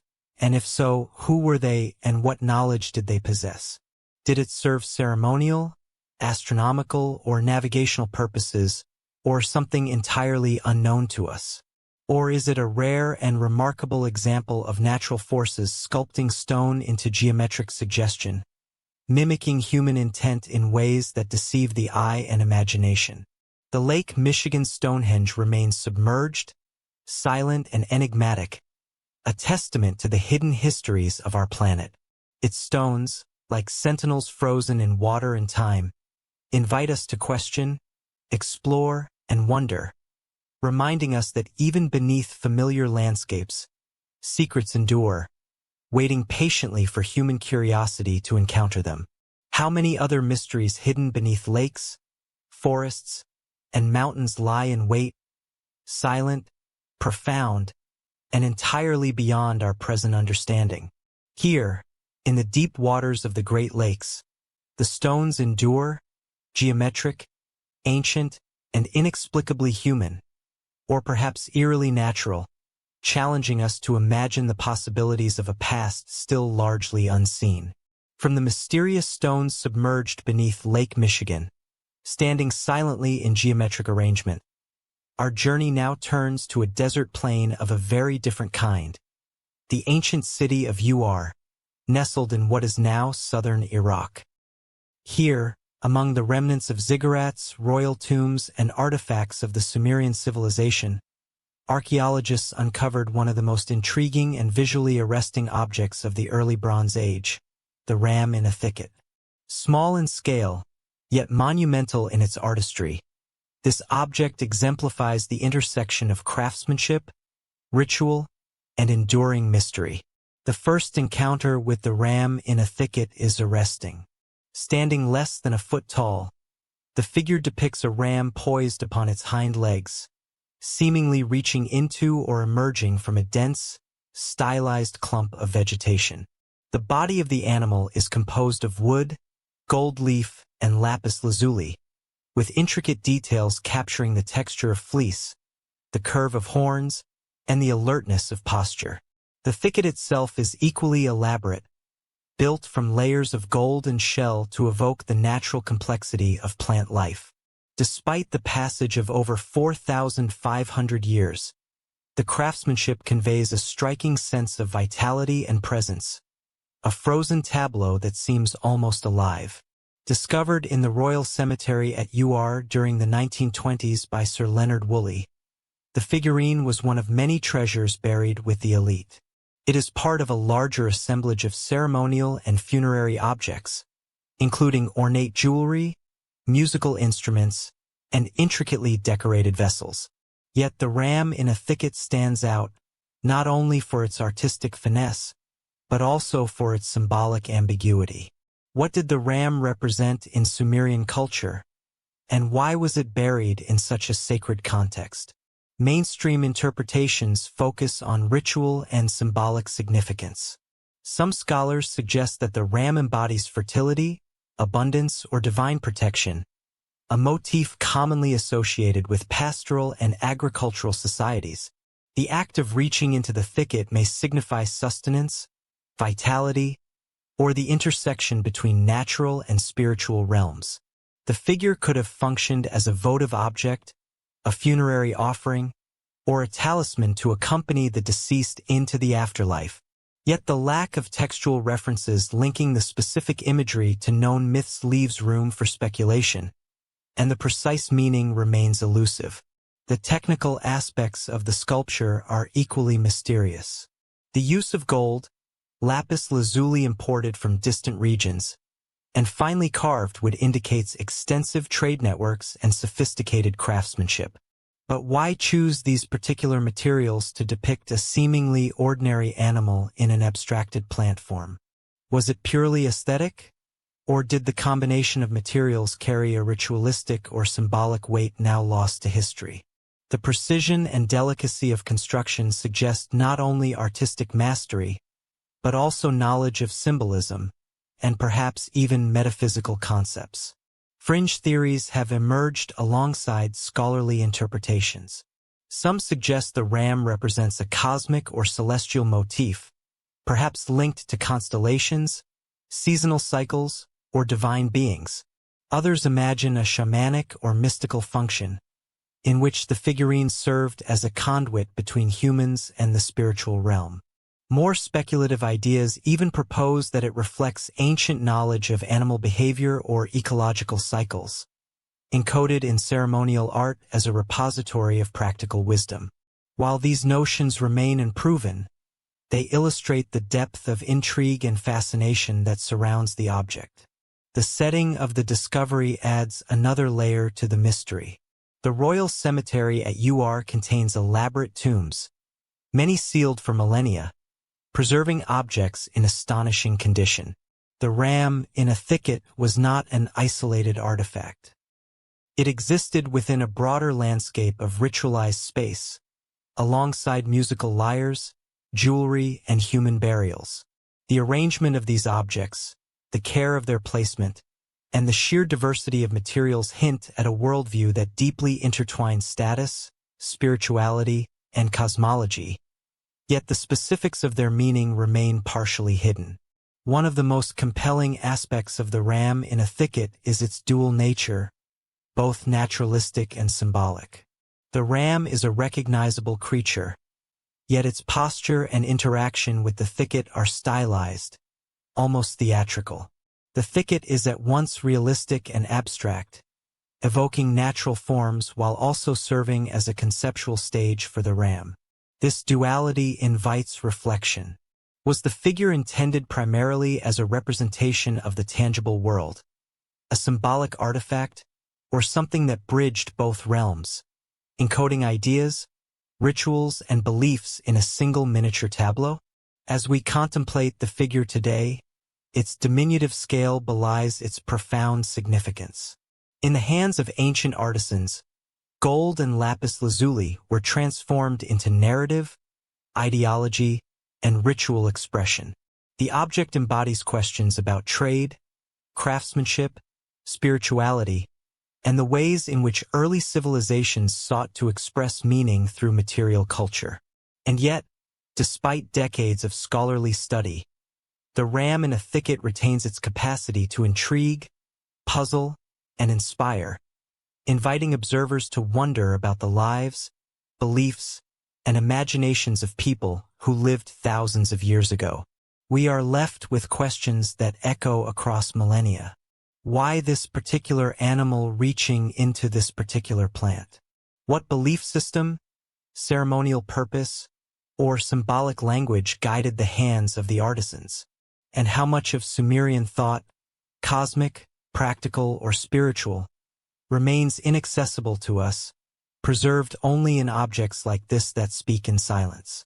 The ram in a thicket endures as both art and enigma, a testament to human creativity, ritual imagination, and enduring mystery. It reminds us that even the smallest artifacts can carry immense significance, serving as portals into worlds we can only partially reconstruct and hinting at the layers of knowledge and meaning that may still lie hidden, waiting to be understood. From the gold and lapis of UR, where the ram in a thicket reached toward symbolic vegetation, our journey now shifts to the arid deserts of ancient Egypt, to an artifact that may represent one of humanity's earliest attempts at cartography, the Turin papyrus map. Unlike statues or ceremonial objects, this is a document, a record of land, resources, and labor that challenges our understanding of how early civilizations perceived, represented, and organized their environment. Small, fragile, and yet astonishingly sophisticated. It offers a glimpse into a Bronze Age mind attempting to translate the three-dimensional world onto a flat, portable surface. The map itself is a narrow strip of papyrus, measuring just over a meter in length, preserved in the Museo Egizio in Turin. Its surface is covered in faded ink, carefully drawn lines, and symbolic markings. At first glance, it appears to be a simple diagram, yet closer examination reveals an intricate rendering of geography, topography, and resource locations. Hills, quarries, watercourses, and mineral deposits are depicted with a clarity and attention to detail that suggests both practical utility and aesthetic care. The map represents not just territory, but knowledge, an early attempt to systematize the landscape, to chart it for purposes beyond mere orientation.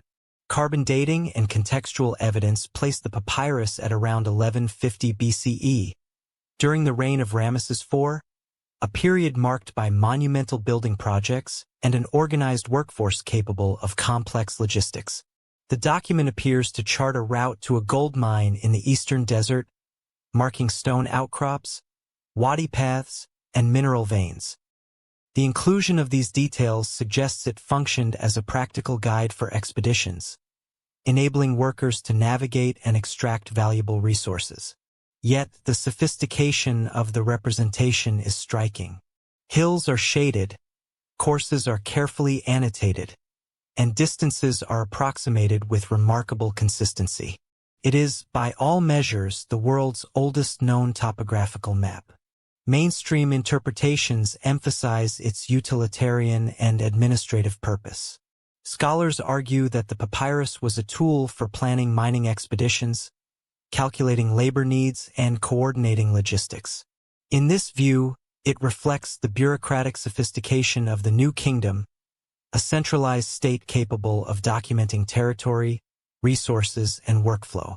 Its value lay in precision, clarity, and the ability to convey information to teams working far from the Nile and the palace, in the harsh desert environment.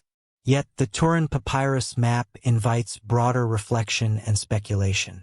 Why does it include pictorial elements that go beyond simple surveying? Some of the symbols, abstract representations of hills, wadis, and rocks, suggest an early attempt at symbolic or semiotic communication, encoding both visual and conceptual knowledge. Could the map have served additional functions, perhaps ritual or symbolic, beyond practical navigation? Was it intended to guide only the hands of laborers, or also to convey information to officials, priests, or rulers with vested interest in the mine's productivity and divine favor? Further intrigue arises from the level of technical knowledge embedded in the papyrus. The map captures three-dimensional features on a two-dimensional plane with remarkable accuracy for its time. Some researchers note the depiction of gradients, elevations, and relative distances, prompting speculation about early surveying techniques. How did Egyptian cartographers achieve such precision without modern instruments? Did they employ observational methods, pacing, astronomical reference points, or an intuitive understanding of geometry? The map hints at a complex interplay of empirical observation and practical necessity, one that modern eyes can admire, yet not fully reconstruct. Fringe theories have also emerged, fueled by the map's age, detail, and enigmatic purpose. Some suggest that it may encode hidden knowledge about mineral wealth, sacred geography, or ritual practice, intended to serve not only as a guide for miners, but also as a symbolic representation of the land's spiritual or cosmological order. Others imagine the possibility that maps like this formed part of a proto-scientific tradition, combining observation, measurement, and abstraction in ways that prefigure later cartographic methods. While these theories cannot be confirmed, they underscore the papyrus's capacity to provoke wonder and imagination, bridging the practical and the mystical. The map's fragility and preservation also contribute to its aura. Papyrus, vulnerable to moisture, decay, and human handling, rarely survives for millennia. Yet, this strip endured, carefully stored, providing a tangible link to the logistical and intellectual capabilities of New Kingdom Egypt. Every faded line, every annotated rock or hill speaks of meticulous observation, careful record-keeping, and the ambition to control and understand the environment. It is both artifact and document, art and science intertwined in a single fragile medium. Standing metaphorically beside the scribes who created the map, one can imagine the desert sun blazing over mineral-rich mountains, the sand shifting beneath workers' feet, and the careful translation of what is seen into ink and papyrus.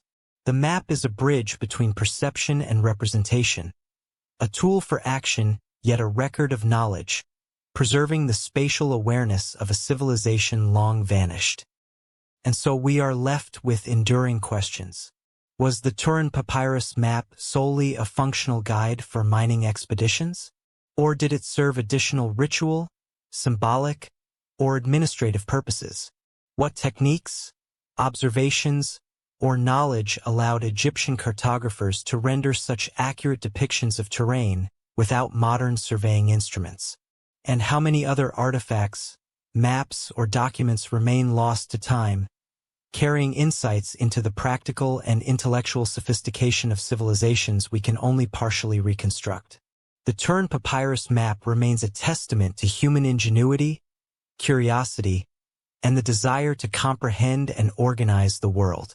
Its lines, symbols, and annotations continue to invite study, reflection, and awe, reminding us that even in the harsh desert millennia ago, humans were striving to chart not only the landscape, but the very limits of knowledge itself, an endeavor whose echoes still reach us today. From the deserts of ancient Egypt, where the Turin Papyrus map charted mineral-rich terrain with remarkable precision, our journey now turns to the rolling hills and forests of Central Europe, where a small circular artifact has revolutionized our understanding of prehistoric astronomy, the Nebra sky disk. Unlike maps or ceremonial figurines, this object is a portable cosmic record, an artifact that captures humanity's earliest attempts to chart the heavens and understand our place within them. The Nebra sky disk is deceptively small, measuring just over 30 centimeters in diameter. It is a bronze disk inlaid with gold symbols, a crescent, a circle, and a series of arcs that together appear to depict the sun, moon, and stars. Among these, a cluster of smaller gold dots is interpreted as the Pleiades star cluster, their arrangement precise enough to indicate careful observation over time. Despite its modest size, the disk exudes a profound sense of scale and intention, as though the heavens themselves have been distilled into this single portable instrument. Discovered in 1999 near Nebra, Germany, the disk is dated to around 1600 BCE, placing it in the Bronze Age, a period marked by sophisticated metallurgy, trade networks, and emerging astronomical knowledge. Its discovery, in a forested hilltop burial site, included accompanying artifacts such as swords, axes, and bracelets, suggesting a context of ceremonial significance, perhaps linked to elite status, ritual, or cosmology. Yet, even amid these clues, the purpose of the disk remains tantalizingly elusive. Mainstream interpretations emphasize the astronomical functionality of the Nebra sky disk.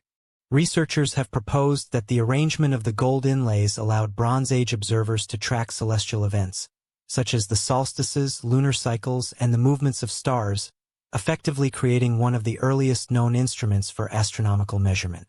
The arcs on the disk, for example, may correspond to the angle between sunrise and sunset at the summer and winter solstices, suggesting that prehistoric peoples were capable of observing, recording, and applying celestial phenomena with remarkable accuracy.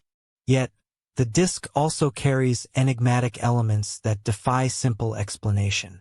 Why were these celestial observations rendered on bronze, an expensive and labor-intensive medium, rather than on a more ephemeral surface? Why were the symbols stylized, blending representation with abstraction, rather than strictly functional? The disc occupies a threshold between practical instrument and symbolic artifact, inviting speculation about its role in Bronze Age society. Was it primarily a tool, a sacred object, or perhaps both? The technical sophistication is equally intriguing. The gold inlays were hammered into the bronze surface with extraordinary precision, and the metal itself reflects advanced knowledge of alloying and crafting. This suggests that the disc was produced by a skilled artisan, possibly under the guidance of individuals with both astronomical knowledge and ritual authority. How did these early astronomers and metallurgists collaborate to create an object that functioned across both scientific and symbolic dimensions? And how was this knowledge transmitted across communities in a time without written records of astronomy? Fringe interpretations have also emerged, reflecting the disc's enduring mystery. Some propose that the artifact encodes lost cosmological knowledge, mapping not only the observable heavens but also metaphysical or sacred principles. Others speculate that it represents contact with more advanced or external knowledge systems, though no evidence substantiates such claims. What is undeniable is that the disc embodies intentional abstraction. The creators were not merely recording observations but communicating them in a visual language whose full meaning remains beyond our reach. The context of its discovery amplifies the intrigue. Buried atop a hill, alongside weapons and ceremonial objects, the disc may have functioned as part of a ritual observatory or elite ceremonial practice.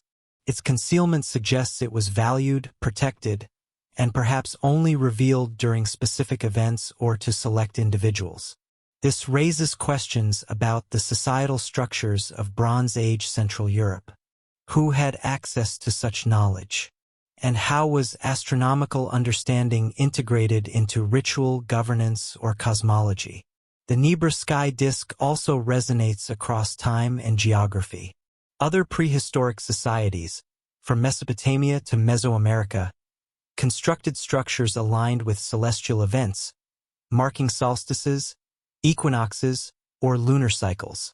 The disk offers a personalized, portable counterpart to these monumental observations, a microcosm of the cosmos meant to be held, studied, and perhaps even revered. Its existence challenges assumptions about prehistoric European societies, revealing a level of sophistication in observation, abstraction, and symbolic communication that was previously unimagined.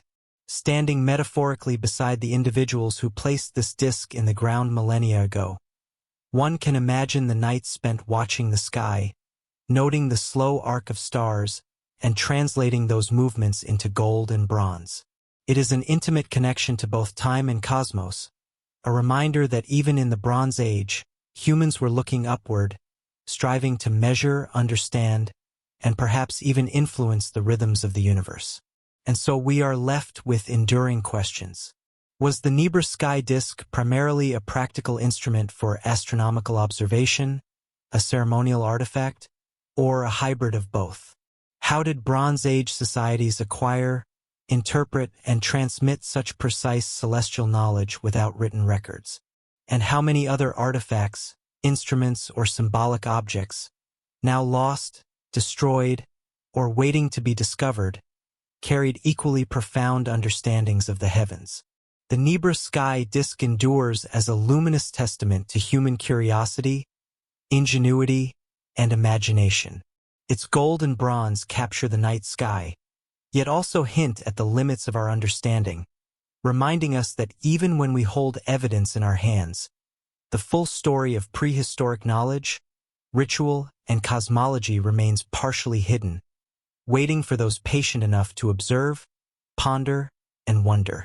From the celestial observations of the Nebra sky disk, where Bronze Age Europeans sought to chart the heavens, our exploration returns to the Earth itself, to a windswept archipelago on the northern edge of Scotland, the Orkney Islands, home to one of the most remarkably preserved Neolithic settlements in Europe, Skara Brae.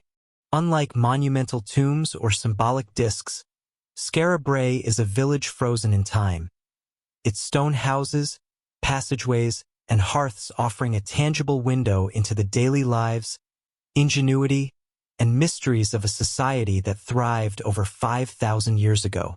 The first impression of Skara Brae is startling. Situated along a desolate coastline, the settlement is partially buried in sand, its rounded stone houses connected by narrow, low corridors. The surviving structures are astonishingly well preserved. Walls, built from carefully fitted slabs of local stone, remain intact, with embedded shelves, seating, and storage spaces carved directly into the masonry. Inside, the hearths still mark the center of domestic life, while small stone furniture, beds, dressers, and cupboards demonstrates an intimate understanding of space, utility, and comfort in a harsh environment. Walking or imagining walking through these narrow passageways evokes a sense of presence, as if the villagers' daily lives had just paused, leaving traces to puzzle us millennia later. Mainstream archaeology situates Skara Brae in the Neolithic period, roughly 3,180 to 2,500 BCE, contemporaneous with other monumental European projects, such as the construction of Misho and the Ness of Brodger. The settlement's survival owes much to the encroaching sand that covered it after a series of storms, effectively sealing it from erosion and human disturbance until its rediscovery in 1850.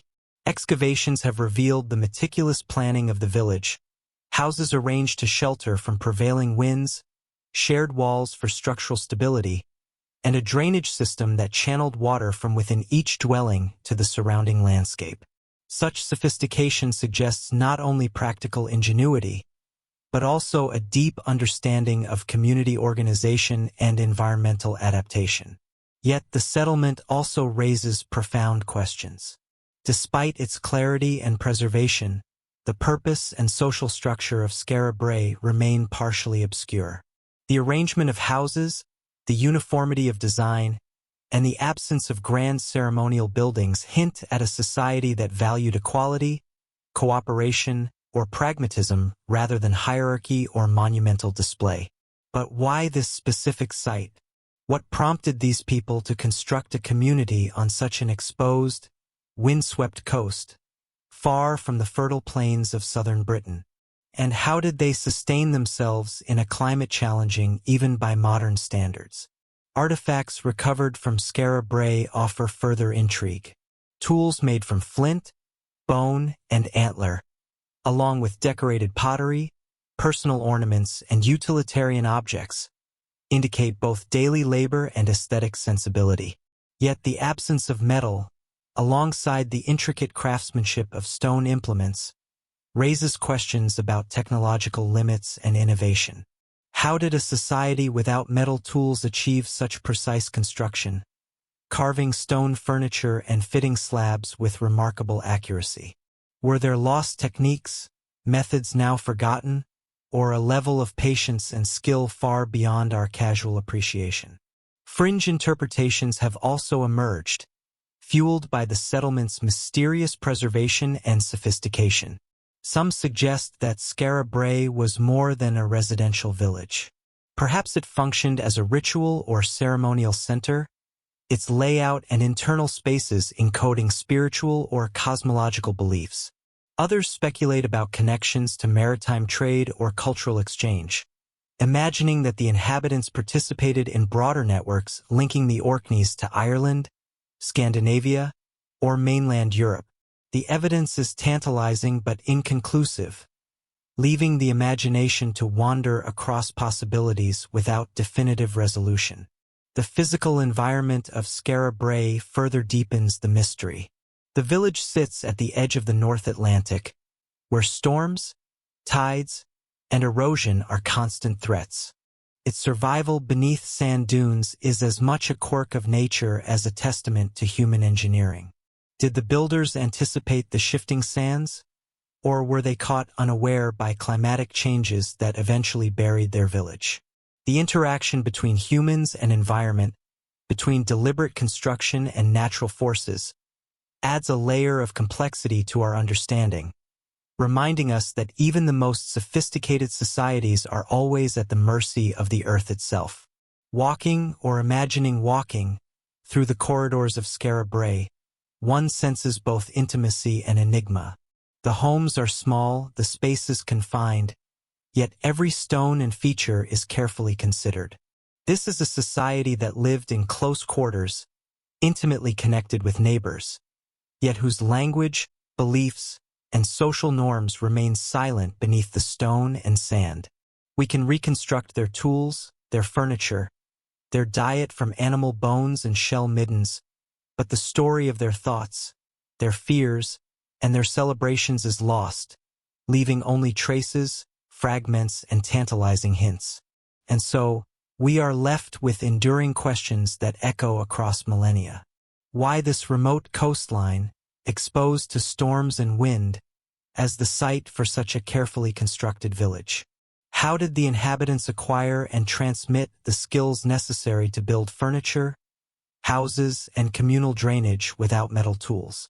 And what social, ritualistic, or symbolic practices guided daily life, now visible only in stone outlines and buried debris? The Skara Brae settlement endures as a testament to human ingenuity, resilience, and mystery. Its stone walls and passageways whisper of a community intimately connected to the environment, yet enigmatic in its purpose, social structure, and cultural expression. In this village frozen in sand, we encounter both the everyday and the inexplicable, a microcosm of Neolithic life that challenges us to imagine the rhythms, choices, and knowledge of a society that has long vanished, leaving behind only the silent architecture of its existence. From the celestial skies captured by the Niebuhr sky disk, where Bronze Age Europeans sought to understand the cosmos, our exploration returns to the Earth itself, to a windswept archipelago on the northern edge of Scotland, the Orkney Islands, home to one of the most astonishingly preserved Neolithic settlements in Europe, Skara Brae. Unlike ritual objects or astronomical instruments, Skara Brae is a village frozen in time, a tangible window into the daily lives, ingenuity, and mysteries of a society that flourished more than 5,000 years ago. Approaching the site, one is struck by the uncanny preservation of the settlement. Nestled along a desolate coastline, the village is partially buried in sand, yet its rounded stone houses remain remarkably intact. Low walls, carefully fitted from slabs of local stone, encase narrow interiors, each featuring built-in furniture, stone beds, dressers, and cupboards meticulously carved from the very walls. Central hearths mark communal spaces where food was prepared and warmth was shared. Walking or imagining walking through the narrow, winding corridors, there is a sense of intimacy and presence, as if the lives of these Neolithic people linger here, suspended in time. Mainstream archaeology situates Skara Brae between roughly 3,180 and 2,500 BCE, contemporaneous with other monumental sites in Orkney, such as Maeshowe and the Ness of Brodger. The settlement's survival owes much to a dramatic sequence of storms that buried it in sand, protecting it from erosion and human interference until its rediscovery in 1850. Excavations revealed deliberate planning, houses aligned to shelter from prevailing winds, shared walls for structural stability, and drainage systems channeling water from within each dwelling to the surrounding landscape. This careful engineering suggests a society that valued practical ingenuity, environmental adaptation, and communal organization. Yet the settlement raises profound questions. The houses are uniform, without obvious centers of power or monumental structures. Was this an egalitarian society, where social hierarchy was minimal, or were more subtle forms of leadership and ritual encoded in ways that have vanished? Why choose this harsh, windswept coastline, far from the fertile lowlands of southern Britain, for a permanent settlement? And how did these people sustain themselves in such a challenging environment, relying on limited agriculture, fishing, and foraging? Artifacts recovered from Skara Brae deepen the mystery. Flint tools, polished stone implements, decorated pottery, and personal ornaments suggest a balance between utility and aesthetic sensibility. Yet the absence of metal, combined with the sophistication of stone craftsmanship, challenges our assumptions about technological development. How did a community without metal tools produce such precise stone furniture and fit massive slabs so carefully together? Were there lost techniques, methods now forgotten, or a level of patient labor far beyond what we can easily imagine? Speculative interpretations have also emerged, inspired by the settlement's preservation and enigmatic layout. Some scholars propose that Skara Brae may have held ritual significance, with homes, passageways, and interior features reflecting cosmological or ceremonial symbolism now obscured by time. Others suggest connections to maritime trade or wider cultural networks, hinting that the village was part of a larger exchange system linking the Orkneys to Ireland, Scandinavia, or the European mainland. The evidence remains tantalizing but inconclusive, leaving space for curiosity and imagination. The environmental context adds further intrigue. Skara Brae lies at the edge of the North Atlantic, where storms, tides, and erosion are constant threats. Its survival beneath sand dunes was fortuitous, yet it prompts reflection. Did the Neolithic inhabitants anticipate such climatic shifts, or were they victims of natural forces that eventually consumed their village? The interplay between human intention and environmental circumstance illustrates the precariousness of early settlements and the enduring mystery of how societies adapt to, and sometimes vanish beneath, the forces of nature. The scale and intimacy of Skara Brae also provoke reflection. Houses are small, yet every stone and interior feature was meticulously designed. This is a society intimately connected with its neighbors, sharing space, resources, and labor, yet whose social, religious, and symbolic practices remain largely silent beneath the stone and sand. We can reconstruct diet, tools, and furniture from the archaeological record, but the thoughts, beliefs, and daily rituals of its inhabitants are lost, leaving only traces that hint at a life fully realized but forever beyond complete understanding. And so we are left with enduring questions. Why was this particular exposed coastline chosen for a permanent settlement, despite its harsh conditions? How were advanced construction techniques and spatial planning developed and transmitted in a society without metal tools or written language? And what social, ritual, or symbolic practices guided daily life, now only faintly discernible in stone outlines and buried debris? The Skara Brae settlement endures as a testament to human ingenuity, resilience, and mystery. Its stone walls and labyrinthine passageways whisper of a community profoundly attuned to its environment, yet enigmatic in purpose, social structure, and cultural expression. In this village frozen beneath sand, we encounter both the ordinary and the inexplicable, a microcosm of Neolithic life that challenges us to imagine the rhythms, choices, and knowledge of a people long vanished, leaving behind architecture that speaks quietly but insistently across the millennia. In the quiet fields of northern Europe, scattered across the lands once ruled by the Roman Empire, there lie small, unassuming objects that seem almost too precise, too deliberate, to be mere relics of everyday life.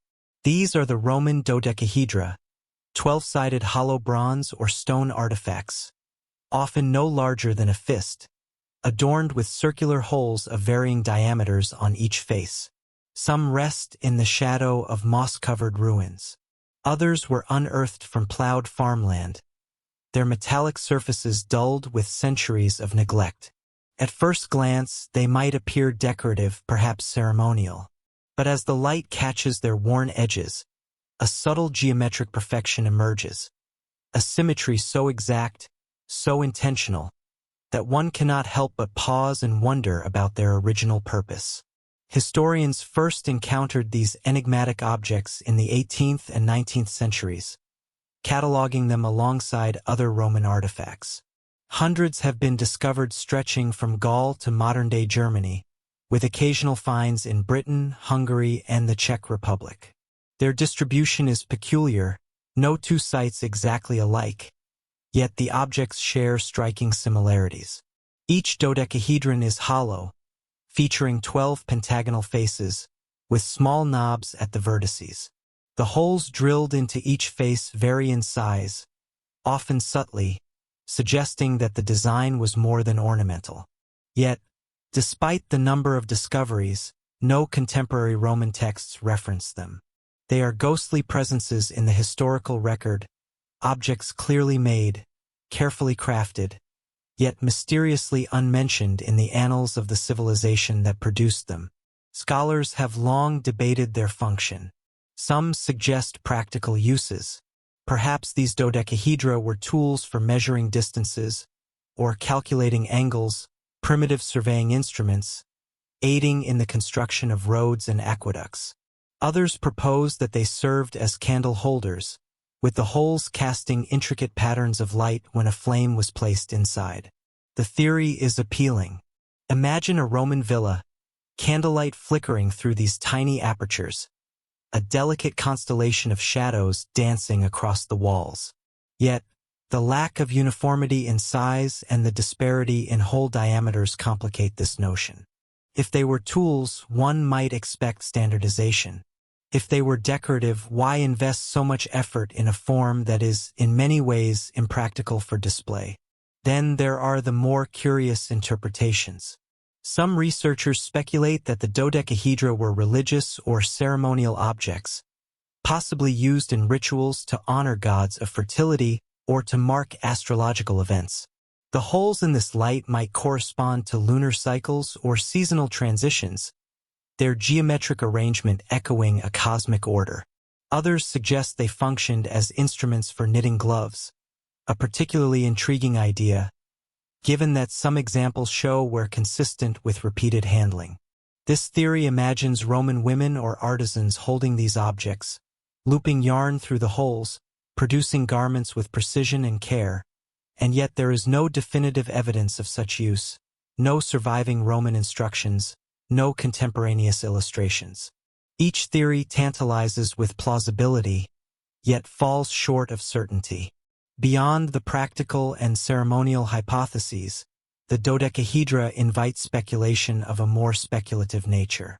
Could they have been teaching tools, perhaps for demonstrating geometric principles or for astronomical observation? Some enthusiasts point out correlations between the hole sizes and distances to celestial bodies, suggesting an understanding of trigonometry that seems ahead of its time. Others propose entirely symbolic functions, talismanic objects, perhaps, used to attract luck or ward off misfortune. Their distribution across the Roman Empire could indicate a network of cultural or trade connections, a shared ritual or practice that has since vanished from the historical record. And yet, for all these imaginative interpretations, the reality remains frustratingly elusive. The dodecahedra do not speak. They yield no inscriptions, no markings, no keys to their purpose. What makes the mystery more compelling is the precision of their construction. The dodecahedra are often cast in bronze, with uniform thickness and carefully aligned holes. The craftsmanship implies advanced techniques and skilled artisans, suggesting that these objects were valued, not trivial. The time and effort invested in producing each piece hint at significance, functional, ceremonial, or symbolic. And yet, after centuries, they have left behind only questions, teasing the modern observer with a deliberate absence of explanation. It is this tension between evident sophistication and total historical silence that continues to fascinate archaeologists and enthusiasts alike. Walking through a museum display of these artifacts, one can almost sense the invisible thread connecting past and present.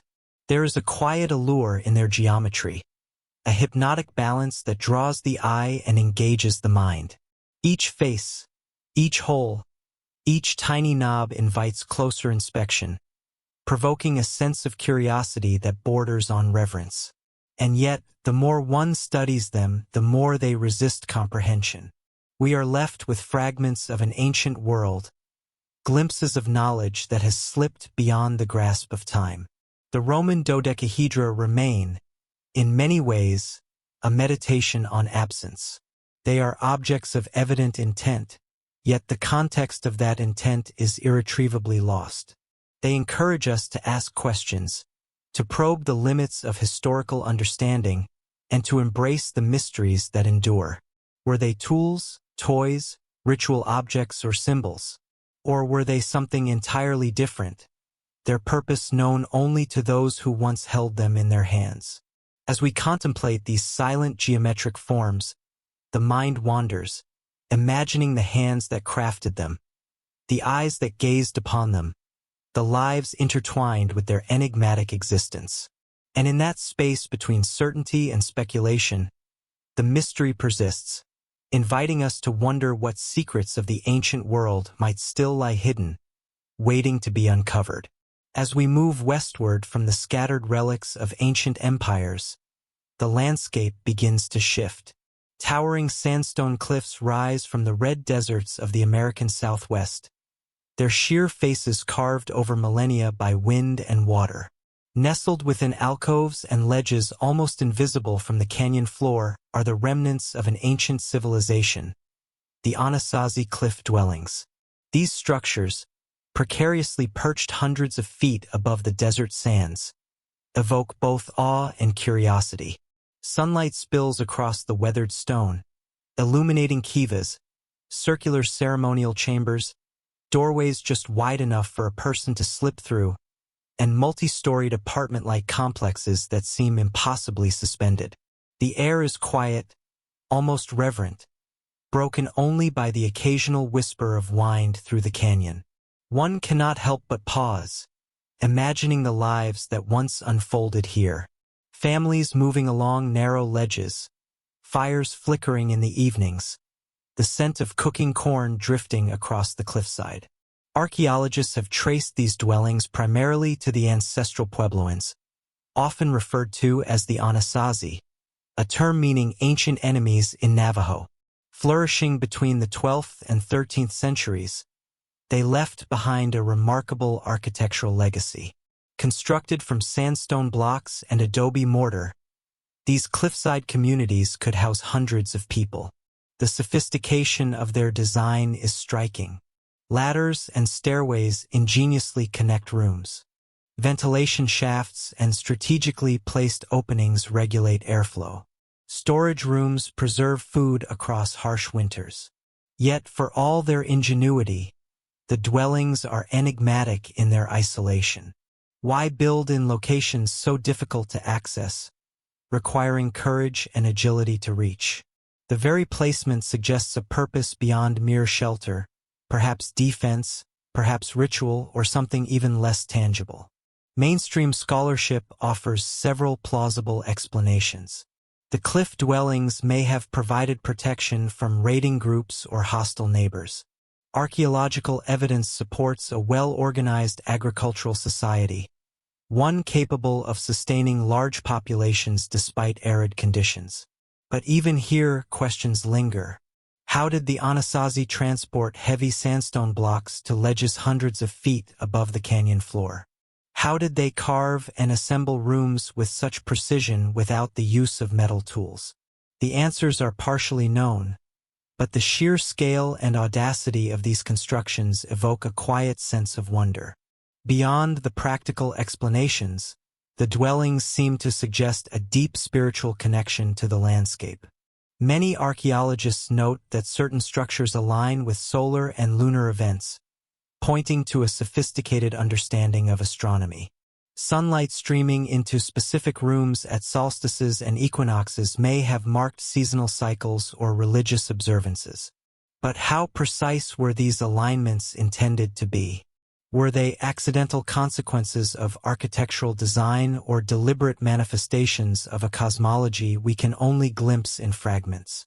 The stone rooms and circular kivas invite speculation, hinting at rituals, gatherings, and ceremonies whose exact nature has been lost to time.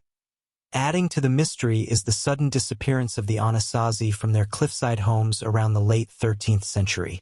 Archaeologists have pieced together evidence suggesting drought, resource depletion, and social pressures may have driven communities to relocate, yet the scale and speed of the migration remain puzzling. Entire settlements were abandoned with minimal evidence of conflict or destruction. Personal belongings, pottery, and even sacred items were left behind, an orderly departure that hints at forethought rather than chaos. Why leave such extraordinary dwellings, meticulously constructed over generations, for reasons we cannot fully comprehend? And where did these people go, merging with other Puebloan groups or vanishing from the record entirely? The cliff dwellings also inspire more speculative interpretations, which, while unverified, are impossible to ignore. Some suggest that the location and design reflect a lost knowledge of engineering or celestial navigation, encoded in stone for future generations. Others propose that these elevated homes served as protective observatories, not only from human threats, but perhaps from something less earthly. Could these remote alcoves have been chosen to align with patterns of light, sound, or even energy now imperceptible to modern observers? While these theories venture into conjecture, they underscore the deep and enduring fascination the dwellings inspire, the sense that these ancient builders left more than walls and rooms. They left questions carefully embedded in the landscape itself. Walking along the canyon trails today, one can sense a lingering presence in the rock. The cool shade of an alcove conceals tiny handholds worn smooth by centuries of use. Petroglyphs etched into walls hint at storytelling, recording events or beliefs now indecipherable. And above, the cliffs themselves seem to watch, unchanged yet intimately familiar to anyone who once called them home.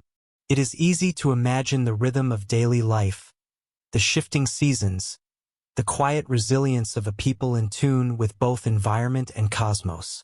And yet, the mysteries persist. Why here? Why so high? And what did the Anasazi hope to preserve in stone that the passage of centuries has failed to erase?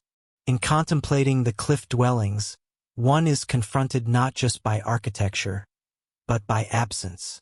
The Anasazi left behind a world frozen in stone, a testament to human ingenuity and adaptability, but one that resists full understanding.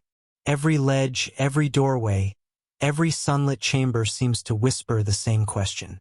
What truths, what stories, what knowledge lie hidden in the spaces between walls, in the canyon's shadow, waiting for us to uncover them? The mystery remains, suspended as surely as the dwellings themselves, urging us to continue exploring, imagining, and questioning. What more could these cliffs tell us if we could only listen carefully enough?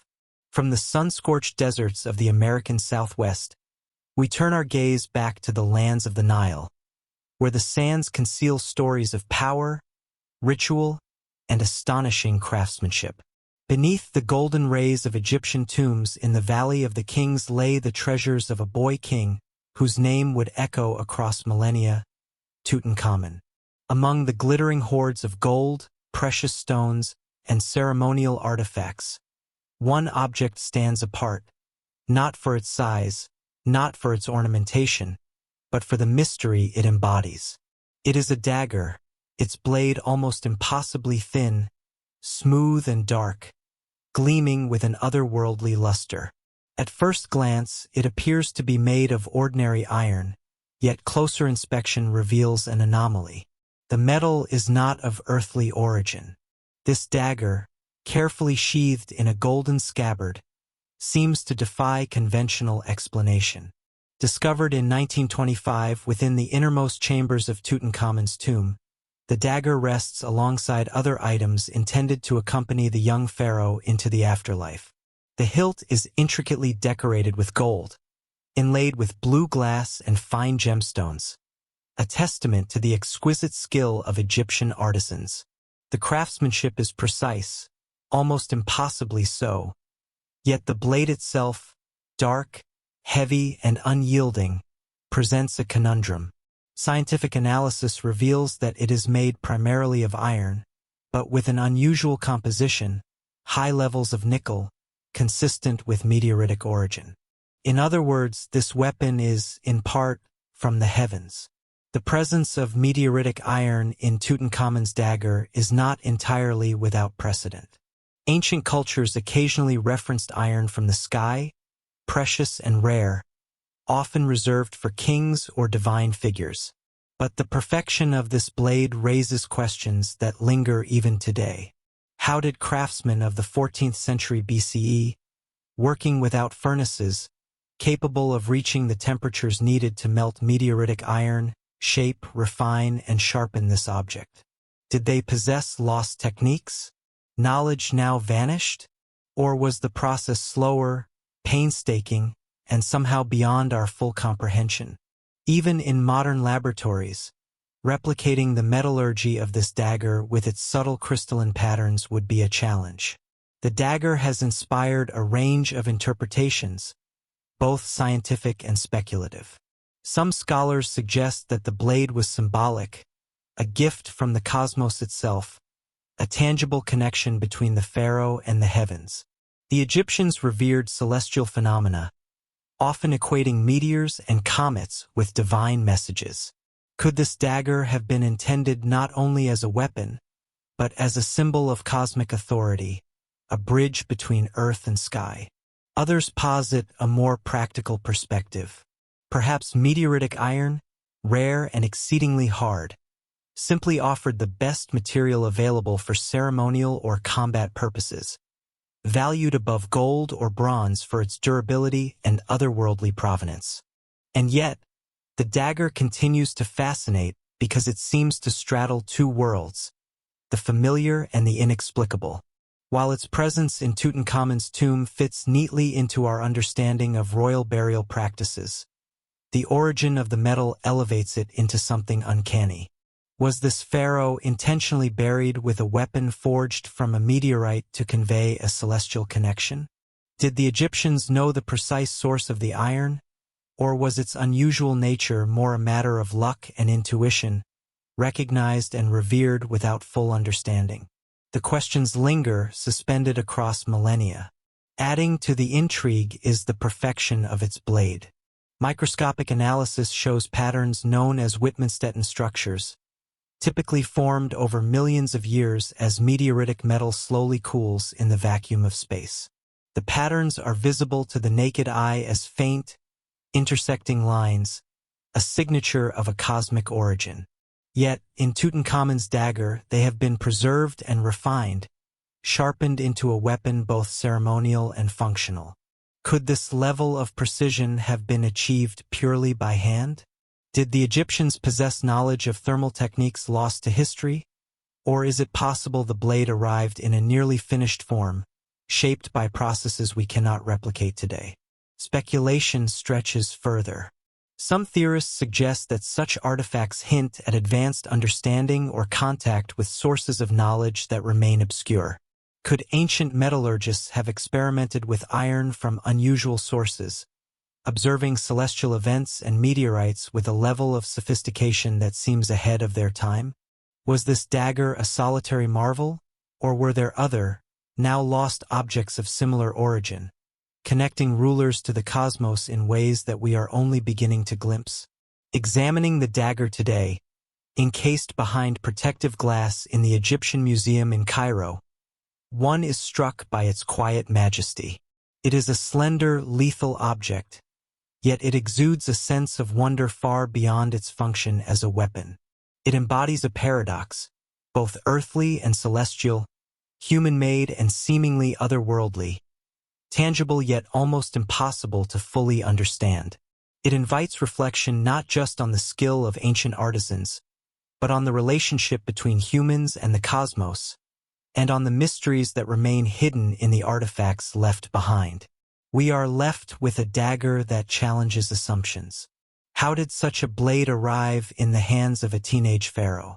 Why was it buried alongside him, among treasures meant to accompany him to the afterlife? And what might it tell us about the intersection of technology, symbolism, and celestial observation in the ancient world? The answers remain elusive, locked within the metal itself, whispering across the centuries. The King Tut dagger is more than a tool, more than a relic. It is a reminder that even in one of history's most thoroughly studied civilizations, mysteries endure, enigmas that beckon us to question, to wonder, and to explore what remains just beyond the reach of our understanding.